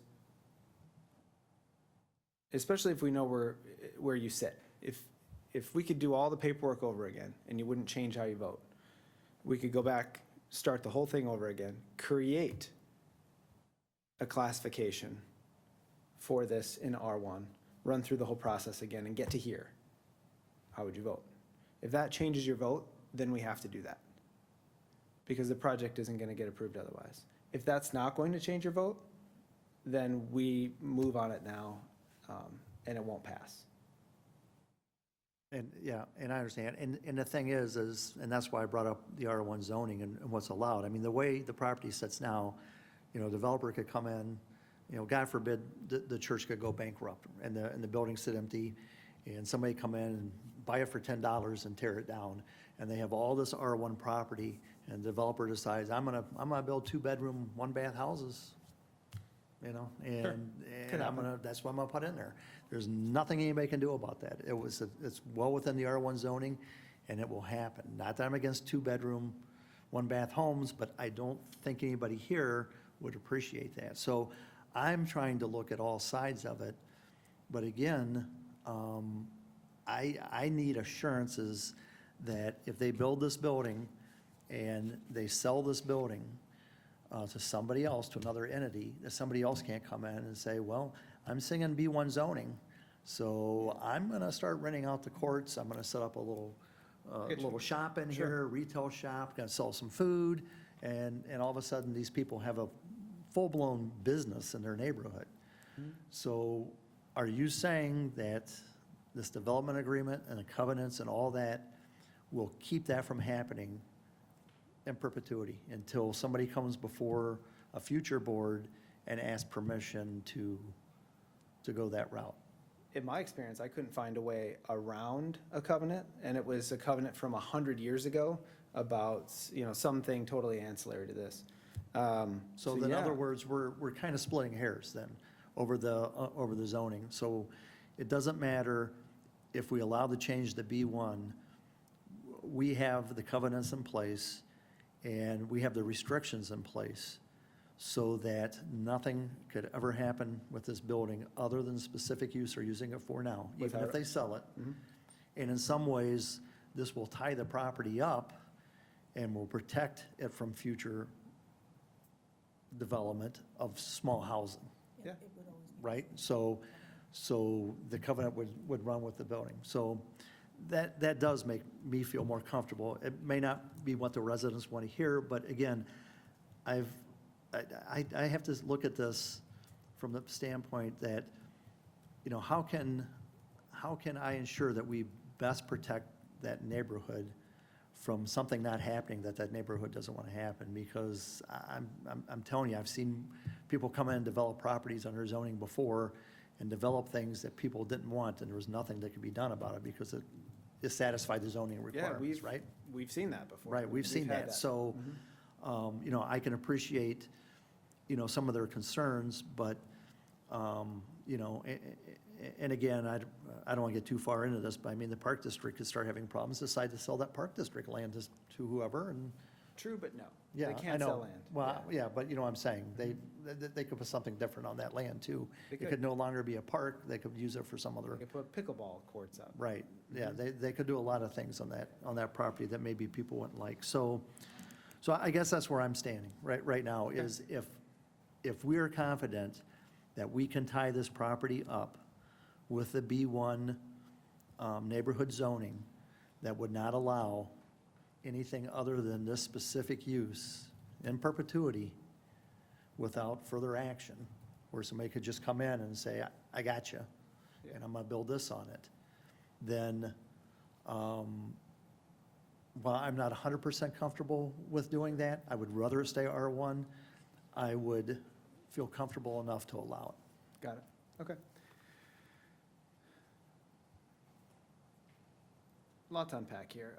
So a couple of things that I wrote down earlier that I wanted to say, that the use on this property, the Urban Youth Ministries, has occurred on this property for the last 14 years.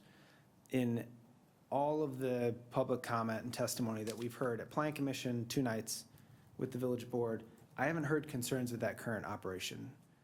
That's usually where that kind of thing bubbles up. So Wayside is here asking to do the same thing that they already do on site in the basement, inside a building, not largely outside, not, on land that they don't own or operate. They're just asking for the ability to build a new building and provide the service that they provide to our region.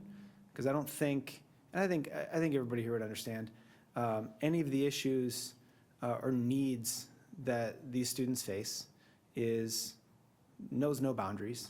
It's not just Montgomery, just Aurora. It's not just Krug students, although the East Aurora is the students that does have busing opportunities for this. So I don't know that anything follows a municipal boundary, nor does everybody really even understand exactly where the boundary is. So there's that. I should also state, someone mentioned this, the land that this is proposed to go on is not public land. This is essentially private property owned by the church. All of the residents in this area have enjoyed free use of that visually for the last 50 or 60 years. The church can do what they could fence off, they could do 6-foot board-on-board fence all the way around it right now. I'm not saying that they would or that would be a good neighbor, but they certainly could and they have that right, just as you have that right to do that on your property. You know, people could lodge a complaint, they like looking at your flowers, and that would be, in my mind, very similar to this. But the big one here is the business use. So we talked a lot last time about making sure that staff put appropriate guardrails. And they worked really hard and came up with a solution that I thought was very creative, worked with the petitioner to achieve something that I think works for everyone. Many of the comments, as Ben mentioned, started with, I have no problem with their mission and what they're doing. And then it kind of, went on each of your specific ways after that, which is your prerogative. I have no judgment on that.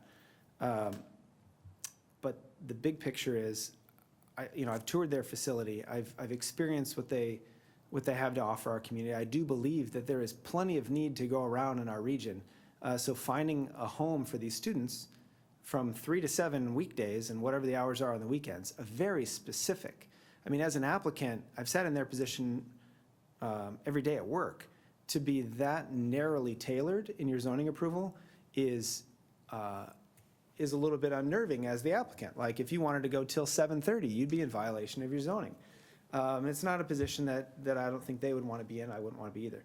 But as the board has stated, Teresa, is not going to be in favor of this. It's not going to pass unless we can reconcile the business versus residential. And this is where I need Mr. Baumann. Perfect. So the question for Matt, for you is, sorry, you walked right in mid. It was perfect. I was doing my best thinking. Yeah, so I know, and everybody in this room has to go right now, too. So the question for you is, if there's a way that we can change the business zoning and make it, and redo the whole process to make it our zoning, if that changes your vote, I think everyone here, wow, the HVAC even turned off. I think everyone here would appreciate that before we would go that route, and then ultimately have it voted down. It is, ultimately, it's keeping it residential. The B worries me, the B concerns me. It's not about the kids, as we've talked about, and everyone's reiterated. The programming is there, the programming is occurring. It's a beautiful building. It could be an asset to the community if done correctly, and the community is invited to everything that's happening there. It's a business zoning in the middle of a residential area. That's a concern. But there was something also for clarification. The covenant is in perpetuity, right? But if we take business off the table, that's not a concern. But there was something about covenant. just a covenant and the R We still side. could. But there was a 10-year expiration On the development. on development. So that means it has to be developed within 10 years, or what was that piece? So the development agreement and the rules within the development agreement would be effective for 10 years. So the restrictions on signage, usage and things like that would all be subject to the development agreement. The extra security related to the uses, that's how we're using the tool for the covenant to cover that. Because you can't have development agreements in perpetuity, they have to have an expiration. So typically, development agreements, and we'll have another one before you this evening, again, it's a 10-year agreement. So in order to make sure in perpetuity that B1 zoning is restricted specifically to this youth center use and the indoor recreation special use that's associated with it, that is the only use that is going to happen there, and none of the other permitted uses, like a bank or a retail center or a restaurant, things like that, would be able to go there, is through that covenant mechanism. And so that's why that's a condition of that development agreement. So if they're building within that 10-year period, that covenant gets recorded and that stays with the land in perpetuity. And I'm happy to defer to council. Yes, you lost me a little bit, because it sounded as if you said after 10 years, then signage could change, security could change, anything that's not related to the covenant, the zoning yes. itself could change. So how does that become permanent as well? So we okay it now based on that there are these certain elements in place, but after 10 years, they fall to the wayside. And They could put an additional sign on, yeah, so one they of can the put a other beacon, so a sides of the beacon can building. go up on top of the building and a neon light? I mean, I mean, we still have our codes in we place. have our code, but that could change in 10 years if, I mean, I'm not trying to be difficult, but if we're approving it now based on a certain sign, we're only approving it for 10 years. And so by the sound of it, then in 10 years, that signage could change if another board is up here and wants to approve that sign, or does it have to come before the, yeah, it would have to come before the board, but. I guess the short answer is if 10 years from now, and the development agreement has expired, the covenant does not talk about signage within the covenant itself, they could come back to the village board. Actually, they might not even have to come back to the village board. If the sign ordinance at that time allows for signage on the south side, west side, or north side of the building, they would be allowed to put signage on there. If the code does not allow for it, they would not be allowed to put signage there. At this time, they're only allowed to put signage on one additional frontage And per code. is financing guaranteed in place from the date of the purchase to the completion of the project? Or is there financing ongoing throughout the project that would possibly halt the construction of the project itself? So we don't get into the middle of the foundations there, but now all of a sudden nothing else is moving forward because the financing isn't gone through. I will let the petitioner answer that question. I don't know their financing position. Well, if I understood the question correctly, I mentioned earlier too, we are financially very sound and solvent. So last Thursday's board meeting, we set aside $1.5 million as a seed money. I have been having solid conversation with the Dunham Foundation. They have been very generous to us for the last 17 years, I believe, since the foundation began. And they actually gave us $250,000 towards this program last year. That's how we were able to have this Huntington organization being outsourced through us, the funding coming from them. And I'm having regular contact with the board members. They assured me that early January cycle, we were able to go back to them. So our intent is to ask for $1 million, which is very possible. And so that'll put us to $2.5 million. And then with our history of raising funds, we built a beautiful $12 million four-story building 10 years ago, and it is completely debt-free. We have a handful of people who are there to support us, and normally they are more open for kids than adults. So our intent and prayer and plan is that if everything goes well, by the mercy of the city and the people, we would probably start our construction project by early 2026. And then I was told by the architect, the project may take about 6 to 8 months to finish. So by end of 2026, this could be a reality. Thank you. I'm not sure that, because I know we've gone back and forth on the R1, B1, and everything else. So I'm reading back through my notes from the comments from the residents and everything, and I don't hear a lot of that anymore. We've addressed that issue. Nothing else can go there. You can't build houses on the side lot. You can't build a strip mall on the side lot. We've kind of put those covenants in place to stop that. I'm not sure that the residents' opinion changes if it goes to R1 and we still build a youth center on it. I don't know that, I don't want to speak for them, but I don't hear a lot of that. It's more, we don't want this here. It has nothing to do with the zoning. They just don't want it there. So, no, I'm still a yes. So I appreciate the applause, but again, I don't think that zoning R1 versus B1 changes their opinions as a whole. It doesn't change theirs, but I mean, it's still important to me that it's not And business again, it zoning was in a for myself residential as well. You brought up valid points at the last meeting as well, Dan, but that's why the covenants went into play. Because we talked to staff and said, come up with a mechanism by which to fix it so that it can't happen. You know, that those things can't happen on this property. So, that's all I have. Perfect. Would you like a motion? So I would not. Okay. But thank you. So with that being said, I would propose that we table this tonight, only because it won't pass. And we're missing a board member. So I'm doing that as deference to him specifically, and also to see if we can work something out with the residential zoning, because that's going to be important for the project to move forward.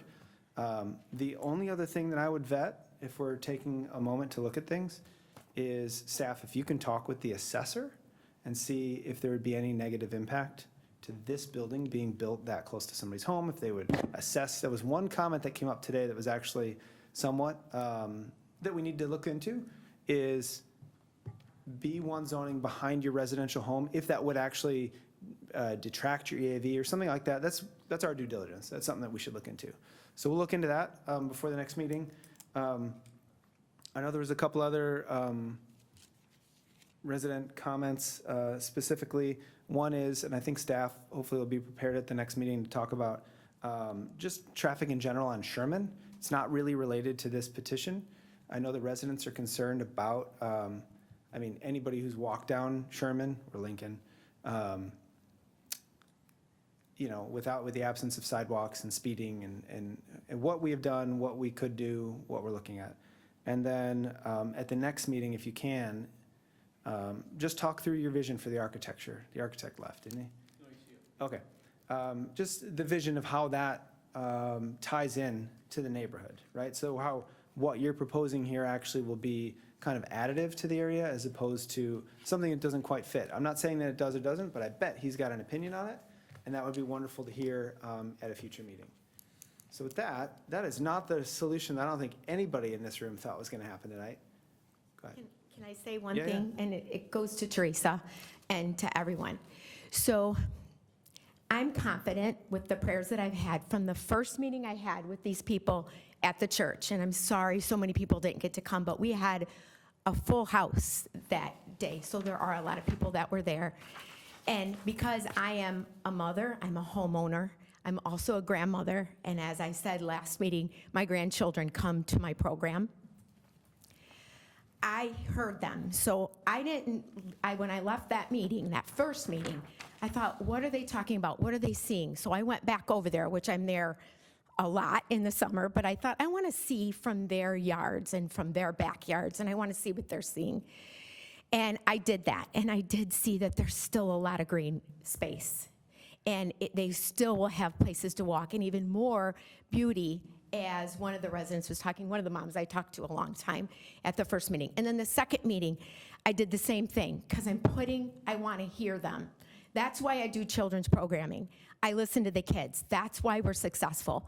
They're heard, and everybody should be heard. And so I believe with my whole heart that in 1 year, after we've put up the building, that we can come back together. Teresa, I believe the very residents you're saying won't want us there, and I get what you're saying, because that makes me think about that too. They will have changed their minds. And like I said, Please, please, please, please. We're not going to do that. like I said, at after one of the bad storms, and we've had several over there, my kids, without me even knowing it, went to some of the neighbors' homes and helped them pull big tree limbs down and bring them, and then we brought them over to the church, and the church took care of them for them. So I believe we will be such a good neighbor, better than any housing that would go in or anything else that could go in. We're brothers and sisters with St. Olaf. And the reason why we've chosen that spot is because of that, because of their faith in God, them wanting us to teach our kids about God. I have wanted this building for 9 years. And I've looked in Aurora. I've looked everywhere. And when we got to talking about it, our executive director and one of our other men at our building, we got to talking about it and said, that's a beautiful place with beautiful people, with children in that area that we serve. Why not? Why not bring these two things together and serve the community and make it even better? And I believe that. I would not continue this unless I really did believe that. So I would love to have another meeting with you all that didn't get to be at that meeting, and we can talk more. And when I talk to the residents singly, they're more positive about it. So I just wanted to say that. Thank you, Robin. Appreciate it. All right, you can't. I'm sorry, Edgar. No, it's just. Hold on one second. Yeah, it's. Sorry. One second. I was going to explain, but the petitioner may speak during their application, but all of the public comment happens at the beginning of the meeting. It was the beginning of the last 3 meetings. If you do, we're not taking any action tonight. If you have additional comments or questions, we'd love to hear them. But we can't do a back and forth on this tonight, especially because there is no vote. So Robin, thank you. I appreciate it. With that, any other comments from the board? I'd like to send this back to staff. I don't want to take action on these 3 items tonight. So unless there's objection, I would look to table E, F, and G. Need a motion? So moved, so moved. Sorry. Second. So moved. So moved and seconded. Go ahead, call the roll. Trustee Marisak. Yes. Trustee Brzoska. Trustee Guyer. Yes. Trustee Spurling. Yes. Trustee Bauman. All right, and we're tabled to a future meeting. Petitioner, please, I encourage you to talk with staff or work with us on a solution. The majority of the board, I believe, supports what you want to do on this location. We just need to figure out the technical aspect of it and then go from there. So thank you, appreciate it. So it's not set for a future meeting. Our next village board meeting is going to be April 14th. I don't know if that'll be on it, but the meeting agenda is typically posted. It's definitely posted by Friday, the day before, so whatever date that is. Thank you. All right, we'll move on to item H tonight is ordinance 2127, approving a development agreement with D.R. Horton, Inc. for the Marquee Point of Montgomery subdivision. This is a waiver of the first reading. Director Apt. President Raleigh. So this past year, the village approved the preliminary subdivision and PUD for the completion of the Marquee Point subdivision and extended the annexation agreement to allow for the new developer, D.R. Horton, to complete their due diligence and purchase the property. During this time, staff has been working with them on a development agreement for Marquee Point that will replace that original annexation agreement and address development issues such as completion of the public improvements for Phase 1, building codes, permitting processes, and fees. So the proposed agreement that will replace the annexation agreement guarantees the completion of the Phase 1 public improvements by August 31st, 2025, which was the condition that the board put on the preliminary PUD approval, so that the residents that have been there will get their public improvements completed and accepted by the village. It will also include the paving of the bike path connection from Marquee Street that's in the Unit 2 part of this development through the adjacent regional detention area to connect to that existing Wabanzi path that connects to the Gilman Trail from the library.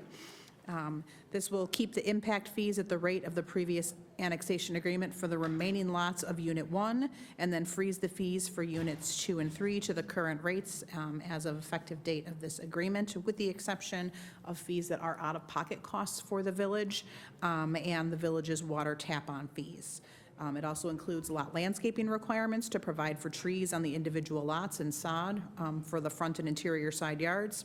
It freezes village's codes, including the Unified Development Ordinance and building codes, in effect as of the date of this agreement for 5 years from the developer's acquisition date, which will be shortly, with the exception of amendments that are required by state or federal law. So if there's changes to like the energy code or things like that, or state mandates that come through that we have no control over, they understand that. And then also approves their sales and marketing signage plan for the site. This development agreement is in effect for 10 years from the date of acquisition. Due to timing issues with their closing, they are requesting a waiver of first reading so that this gets adopted tonight. The plan is for them to be closing next week on the property. So we do have representatives from D.R. Horton on the Zoom call to answer questions if you have them. Otherwise, Attorney Clance and I are here to answer any questions that you have. Perfect. Thank you. I appreciate you guys working this out with them, get these lots built. Any questions for staff? Motion to approve. Motion, First reading. Isn't it? It's a waiver. Waiver, sorry. We are waiving some motion by Guyer, second by Bauman. Go ahead and call the roll. Trustee Guyer? Yes. Trustee Spurling? Yes. Trustee Bauman? Yes. Trustee Marisak? yes. Trustee Brazaska? Zero, thank you. Let's roll into I. It's a PSA for design and construction engineering for the Well 13 rehab. This is Director Wolf. Thank you, President Brawley. So the village is proposing a PSA with Engineering Enterprises for the rehabilitation of Well 13. Well 13 is our well, one of our shallow wells that feeds into the central lime softening plant. This well has been about 10 years since it's last been rehabilitated. We did look at this well knowing that we are transitioning to Lake Michigan and going to be decommissioning our shallow wells, so we anticipate this would be the last rehab. But we did feel that it is needed at this time for us to get to that point of 2032 when we're able to transition into our Lake Michigan water source. So if there's any questions from the board, I'm happy to answer them at this time. Thank you. So is it declining in production, or is it just because of the years, or? It's a combination of both. We have seen some decline in production. And yes, it's been 10 years. Our typical cycle is 7 years on our rehab. So kind of combining those has been eye-opening too, as well as for us just monitoring all of our wells and making sure that we're able to keep producing throughout the remainder of our time that we're pumping from the aquifer. So. 10 years, huh? That time flies there. I remember when they did that. I'll make a motion to approve. Second. Go ahead. Trustee Guyer? Yes. Trustee Spurling? Yes. Trustee Bauman? Yes. Trustee Brazaska? Yes. Okay. That carries 4-0. Thank you. All right, item J tonight is a recommendation of award of the 2025 Water Main Improvement Project. This one's Contract A. Are you planning to talk about all of these? Yeah, so I'll discuss just kind of the total cost for the whole project, and then and the results, and then vote on each one independently. All right, so we're talking about J, K, and L. Wait. And M. And M, A, B, C, and D. Perfect, rock and roll. Thank you, President Brawley. The village has been undergoing a water main replacement to reduce their non-revenue water percentage to get under 10% as a requirement for their Lake Michigan allocation. As a part of that, the village submitted to be on the IEPA state revolving loan intended funding list. The village was selected in July, and we are currently working through the loan application and anticipate to close in June.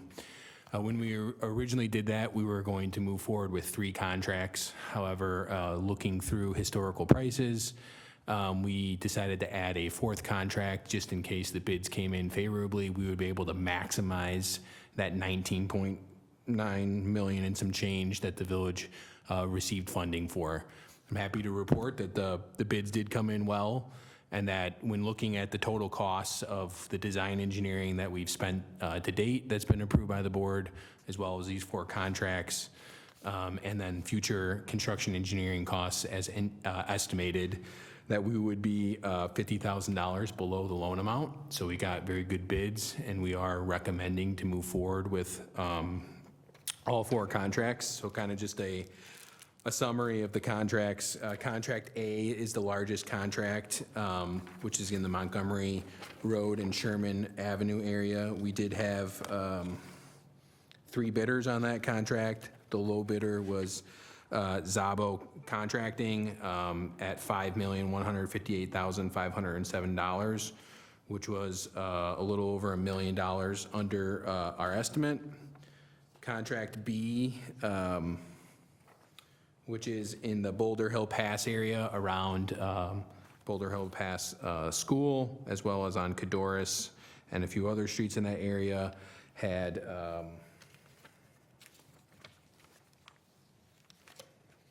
sorry.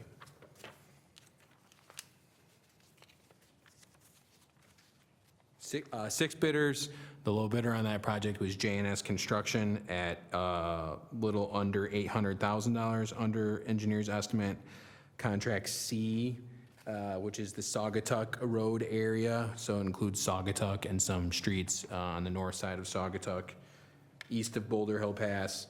Wininger was the low bidder in the amount of $4,364,416.10 for just a little under $860,000 under estimate.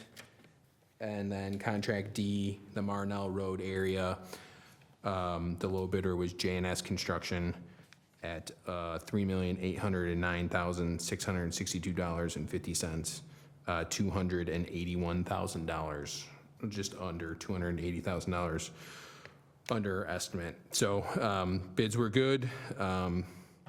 And we are electing to move forward with the low bidder for all 4 contracts. We have worked with, Zabo has not worked in the village before. However, our office has worked with them before, and they have done satisfactory work. And then the village has worked with J&S and Wininger in the past. I'm happy to answer any questions. Perfect, thank you. Engineer Ott, and I apologize if it's in here. I don't remember seeing it when I was reading through the packet. Will these contracts, would they be being worked on concurrently, or is there sort of a B and then C? Yeah, so start dates are still TBD as we work through loan closing with the IEPA. The only one that has a later start date, contract A, because it's got work revolving around the Broadway, Montgomery, Sherman area, cannot start until after Montgomery Fest. So that has a September, I don't know, after Labor Day start, basically, and has a completion date through 2026, actually. Contract B also has a completion date into 2026, and then contracts C and D have completion dates of November of 2025. So yes, there will be concurrent construction going on. Hard to know exactly if all of them will be going on at the same time, when they're all going to start, but staff will be looking at staggering the projects so that there's not, every single project is starting at the same time, but there is a chance that all 4 projects could be going on at the same time. And contract B and D, I believe, have interim completion dates related to the school, because contract B is around Boulder Hill Pass and contract D is around Long Beach. So there are interim dates to try and avoid work around the schools while school is in session. Thank you. So who is Sabo Contracting? I've never heard of them. They're a contractor out of West Chicago. They did bid on all 4 of our projects, and we did work, as I said, our office did work on a $4 or $5 million project with them in Wheeling that was completed satisfactorily. Okay. Thank you. Any questions for Engineer Ott or Director Wolf? Is this the biggest investment that we've ever made in Boulder Hill in a single year? Yes. So the natural question is really for you and then for Public Works staff is, what do you need from the board to ensure that you have enough people to inspect, manage these projects? Because it's going to be a lot. Yes. So you have contract A and B, construction engineering on tonight. Will you have the other 2 at a future meeting? Yeah, the intent is to bring C and D to the April 14th meeting. Okay. And, our office has made significant investment in staff and hiring and getting ready for the fact that we know that these projects are upcoming and that it will require a lot of our time. And I know Public Works is doing what they need to do on their end to get prepared for these projects as well. Cool. Do you need anything? Loaded question. Yeah, of course. We're looking at these projects with some apprehension, obviously, with what our current workload is. But again, like always, we'll push through. Unfortunately, we don't have additional staff to be able to add in this fiscal year, upcoming fiscal year. But again, we have a great veteran staff of employees who will work hard. We've got some key components and things that we've redirected some of our personnel, I should say, we will be redirecting some of our personnel to be able to accommodate the items needed, such as shutdown coordinations, sampling, and other items that ultimately come up during the process of construction, emergency locates, and all of those different things. We were able to procure an additional locating machine prior to this project to anticipate for that. So we've been trying to pave the way for this and feel confident that we'll be ready to go. Cool. One other thing I would note that will help somewhat in the coordination is having the same contractor on two of the contracts. Obviously, they'll be able to coordinate what's going on in their two jobs, as these jobs do collide with each other, and they will be, coordinating shutdowns with each other, so that's good. And then the third one that's in Boulder Hill is Winninger, who's the contractor that worked in town last year, and I think has a good relationship as well with JNS as well as the village to make sure that everything is coordinated correctly. And have you already, or will you have, like a pre-construction with the township? So we will invite multiple agencies to our pre-construction meeting, one being the highway commissioner will typically get invited, as well as staff from Fox Metro Reclamation District for sanitary sewer conflicts that may occur during that process. So those are typical, as well as the contractor, so. Okay. Sounds great. I'm done with questions. Any other? Motion to approve? Just one other comment, just so you know, any of these awards are going to be contingent upon the EPA ratifying that award, so it's contingent upon EPA approval. Okay. We have a motion and a second. This is for item J. Item J. This is contract A. Okay. Trustee Marisak? Yes. Trustee Brzoska? Yes. Trustee Guyer? Trustee Spurling? Trustee Bauman? That carries 5-0. Thank you. Item K. Motion for 6K? Motion by Brzezowska, second by Guyer. This is contract B. Go ahead. Trustee Brzoska? Yes. Trustee Guyer? Yes. Trustee Spurling? Yes. Trustee Bauman? Yes. Trustee Marisak? Yes. It carries 5-0. Item L. This is contract C Motion to approve? Second? by Bauman and then Guyer. Yeah. Go ahead. Okay, hold on. Bauman and Guyer. Okay, Trustee Bauman? Yes. Trustee Marisak? Yes. Trustee Brzoska? Yes. Trustee Guyer? Yes. Trustee Spurling? Yes. Really? 5-0. Make motion. Item M. This is contract D. So moved. Second. I got to turn this down. Nice. All right, go ahead. Second by Brzezowska. Okay. Trustee Spurling? Yes. Trustee Bauman? Yes. Trustee Marisak? Yes. Trustee Brzoska? Trustee Guyer? Yes. It carries 5-0. Thank you. Thank you. All right, rolling into N and O. We sort of talked about these. 2025 Water Main Improvement Project, Contract A for Construction Engineering, PSA. Director Wolf. Thank you, President Brawley. So as we had mentioned, the previous projects, this is for the PSA for Engineering Enterprises for the construction engineering for Project A. Obviously, as you alluded to, there's quite a bit of coordination that'll be happening not only with the contractor, but in coordination with the loan process through IEPA that's incorporated in this PSA. So if there's any questions from the board, I'm happy to answer them at this time. So why isn't the engineering for CND here tonight? Why is this just for contract A and B? I think they're still working on just defining all of the different items throughout, but I can't speak to that. EEI was still preparing, I think, the documents for that. So the budget amount of 1.650, that's for all four? Correct. For A, B, C, and Yes, D? correct. Okay, so, and you anticipate that the other two are still going to be underneath that budget amount? Yes. I'll make a motion for item 6N. Second? This is item N. Yes. Okay. Motion and second. Go ahead and call the roll. Trustee Guyer? Yes. Trustee Spurling? Yes. Trustee Bauman? Yes. Trustee Marisak? Yes. Trustee Brzoska? Yes. Lastly, item O. Motion to approve? Second? Moved and seconded. Trustee Guyer? Yes. Trustee Spurling? Yes. Trustee Bauman? Yes. Trustee Marisak? Yes. Trustee Brzoska? All right, and that carries 5-0. Thank you. Okay. Moving on to items for discussion. We have the fiscal year 2026 budget enterprise fund. Thank you. That's one fund, so it shouldn't take off. Thank you, sir. It's important, and thank you. I'll try to make it as painless as possible. But No.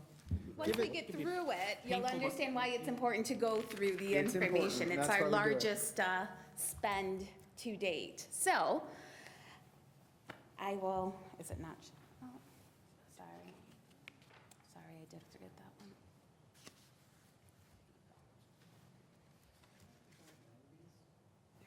There we are. I'm sorry? I don't mind these because they're not the spreadsheets. They're not the. They're not the micro print. All right, so as we said, tonight we're talking about our enterprise funds. It is the conclusion of our budget presentation. So our total recommended budget, as I said earlier, our largest to date is over $100 million. So largest budget I've ever constructed. We've already talked about the general fund, special revenues, and capital fund, but tonight we talk about that 63.5%. We talk about our enterprise funds. So our enterprise funds, the village has three: water, water improvement, and refuse, is a fund that is used to sell some level of goods to be self-sustaining and supportive. It is what acts as a business, which is what most people are familiar with. So any surplus that's generated from that is reinvested back into that infrastructure. So when we look at our water fund, that is generated primarily from those user fees or water sales.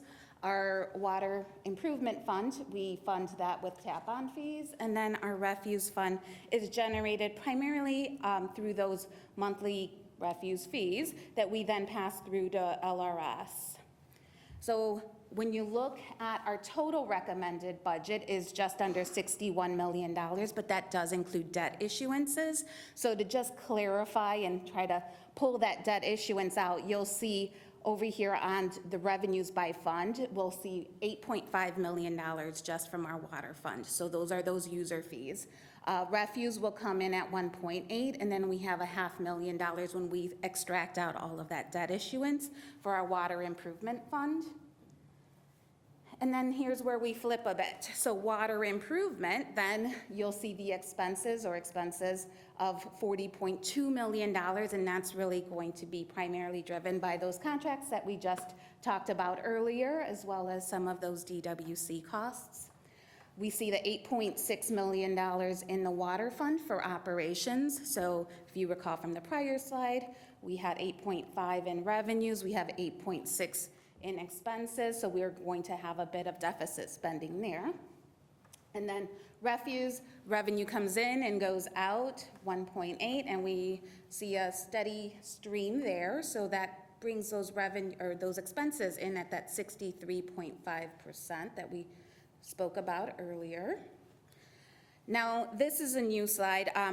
I felt like it's very important at this point in time to kind of recap where we're at with debt for our water projects. So, sorry, you can't probably see it because of the bar there, but on the left, we have our existing EPA loans. So the village currently has 2 existing loans. They total roughly about $3 million right now. And you'll see that we're taking out that $19.9 million loan, so that'll bring us up to about $23 million in IEPA loans. Next column is our general obligation alternative revenue source bonds. So right now we have about $10 million in GO bonds, and we're looking at fiscal year 26 to issue another 30 million. So that 30 million is going to be a bit twofold. So you'll see on that column all the way to the right, those are our debt certificates. So we just closed on our $29.5 million debt certificate on March 18th, but prior to that, we issued a $12.5 million debt certificate in May of 24. Well, we're going to refund that $12.5 million with part of that GO bond. So Of that 30 million, 17 million is going to be new money. The rest of that is going to be to retiring those debt certificates. So we're moving it out of the debt certificate column and into the GO column side. The other items on the table still for fiscal year '26 are the refunding of the 2017 bonds, and we will have the scheduled closing for WIFIA, although we don't anticipate to draw on the WIFIA loan just yet. Our current debt models show that we should be able to draw on that in fiscal year '27.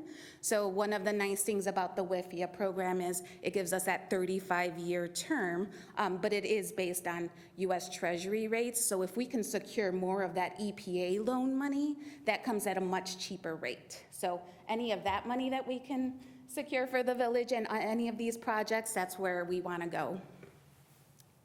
Any questions on that one? Okay. So, as everyone knows, we are working towards our community's future in changing our water source from those deep wells to Lake Michigan. And I know we've seen some of these slides before, but some of the items that we're tackling with fiscal year '26 is that fiscal sustainability. So that is, again, going back to that debt slide, determining and developing that long-term funding mechanism to get us to that Lake Michigan water. We're also in there, one of the items that we have addressed and is in fiscal year '26 budget is the new water rates. So the new water rates were passed a couple meetings ago. So that is going to be effective on May 1st. So residents will see that increase on their June 1st bill. They will see approximately a $15 a month increase for an average user going forward. And again, that's going to help offset those debt services, those debt payments, and secure the village's future to Lake Michigan. The other item under the water sustainability is the completion of our meter exchange, our meter replacement program. So I know Director Wolf will be bringing something shortly to discuss maybe extending our contract with UMI so that we can kind of put this project that we've been working on for the past 4 years to bed and change out all of those residential meters at that point in time. So here's where we see the bulk of what's going on with the water fund is the development of infrastructure. So when we look at what we have planned, we just approved again those water main replacements for that $19 million. We have budgeted $18 million for our transmission line. And we also approved tonight that well 13 rehab, but those are some of the other items, the ground storage tank, clear well maintenance, and media replacements are other items scheduled for fiscal year '26, as well as those sanitary sewer improvements where we're expanding that capacity over on Baseline, and then there's some engineering in there for Marveray Manor. So residents can see here on the map, these are the areas where contractors will be for those water main replacement schedules. So. And with that, try to make it as short and sweet, but give you as much of the content as needed. But I will say it's been a very interesting budget year because not only was it our largest, we also did an ERP conversion in the middle of it. So working through a new system itself has posed its own set of challenges. I'm happy to say that this is my last presentation and I am going to take a vacation next week and not think budget. So thank you for all of your time and understanding, and thank you to department heads and all of the departments, EEI. Jeff isn't here, but Administrator Zofel has been extremely supportive throughout the process. But thank you, trustees and Village President Brawley, and I can answer any questions. Awesome. I appreciate it, thank you. And we joke, but this, especially this fund, I mean, they're all Yes, they're all very important and vital to what we do, and this is the job that we're elected. So thank you for everything, very professional. I do really appreciate the staff involvement across departments in putting something like this together. I understand that it was challenging this year, and we'll hope to improve in the future. Thank you. Thank you. All right, that's it for discussion. Is there anything new or unfinished? Cool. I'm just going to offer one.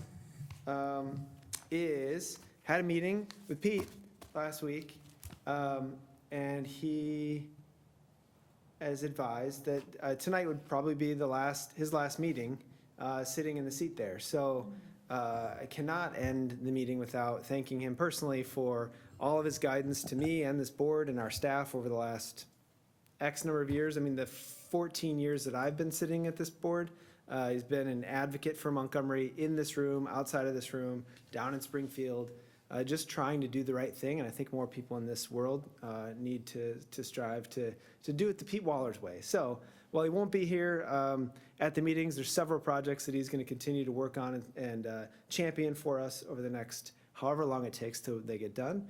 But I do appreciate everything that you've done for us, dating back long before any of us were in this room. So thank you. Thanks, Pete.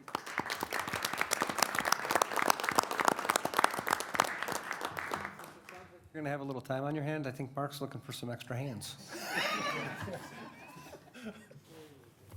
All right. Thank you all. I appreciate it. Anything else? Motion to adjourn? We are having our public information meeting for the road program Monday at the PD from 6 to 8, related to this upcoming road program that's scheduled to start soon. Just everyone's invited, and some flyers got distributed today. The rest will be out tomorrow, letting the residents that will be affected know. Press release tomorrow about it as well. And all the work is on the west side of town this year, so that's why we elected to have it at the PD, so just for those out there. Sounds great. Thank you all. Motion to approve, or motion to adjourn? Second. Aye. Okay, trustee Marisak. Yes. Trustee Brazaska. Trustee Guyer. Yes. Trustee Spurling. Trustee Bauman. Yes. And we're adjourned. Thank you.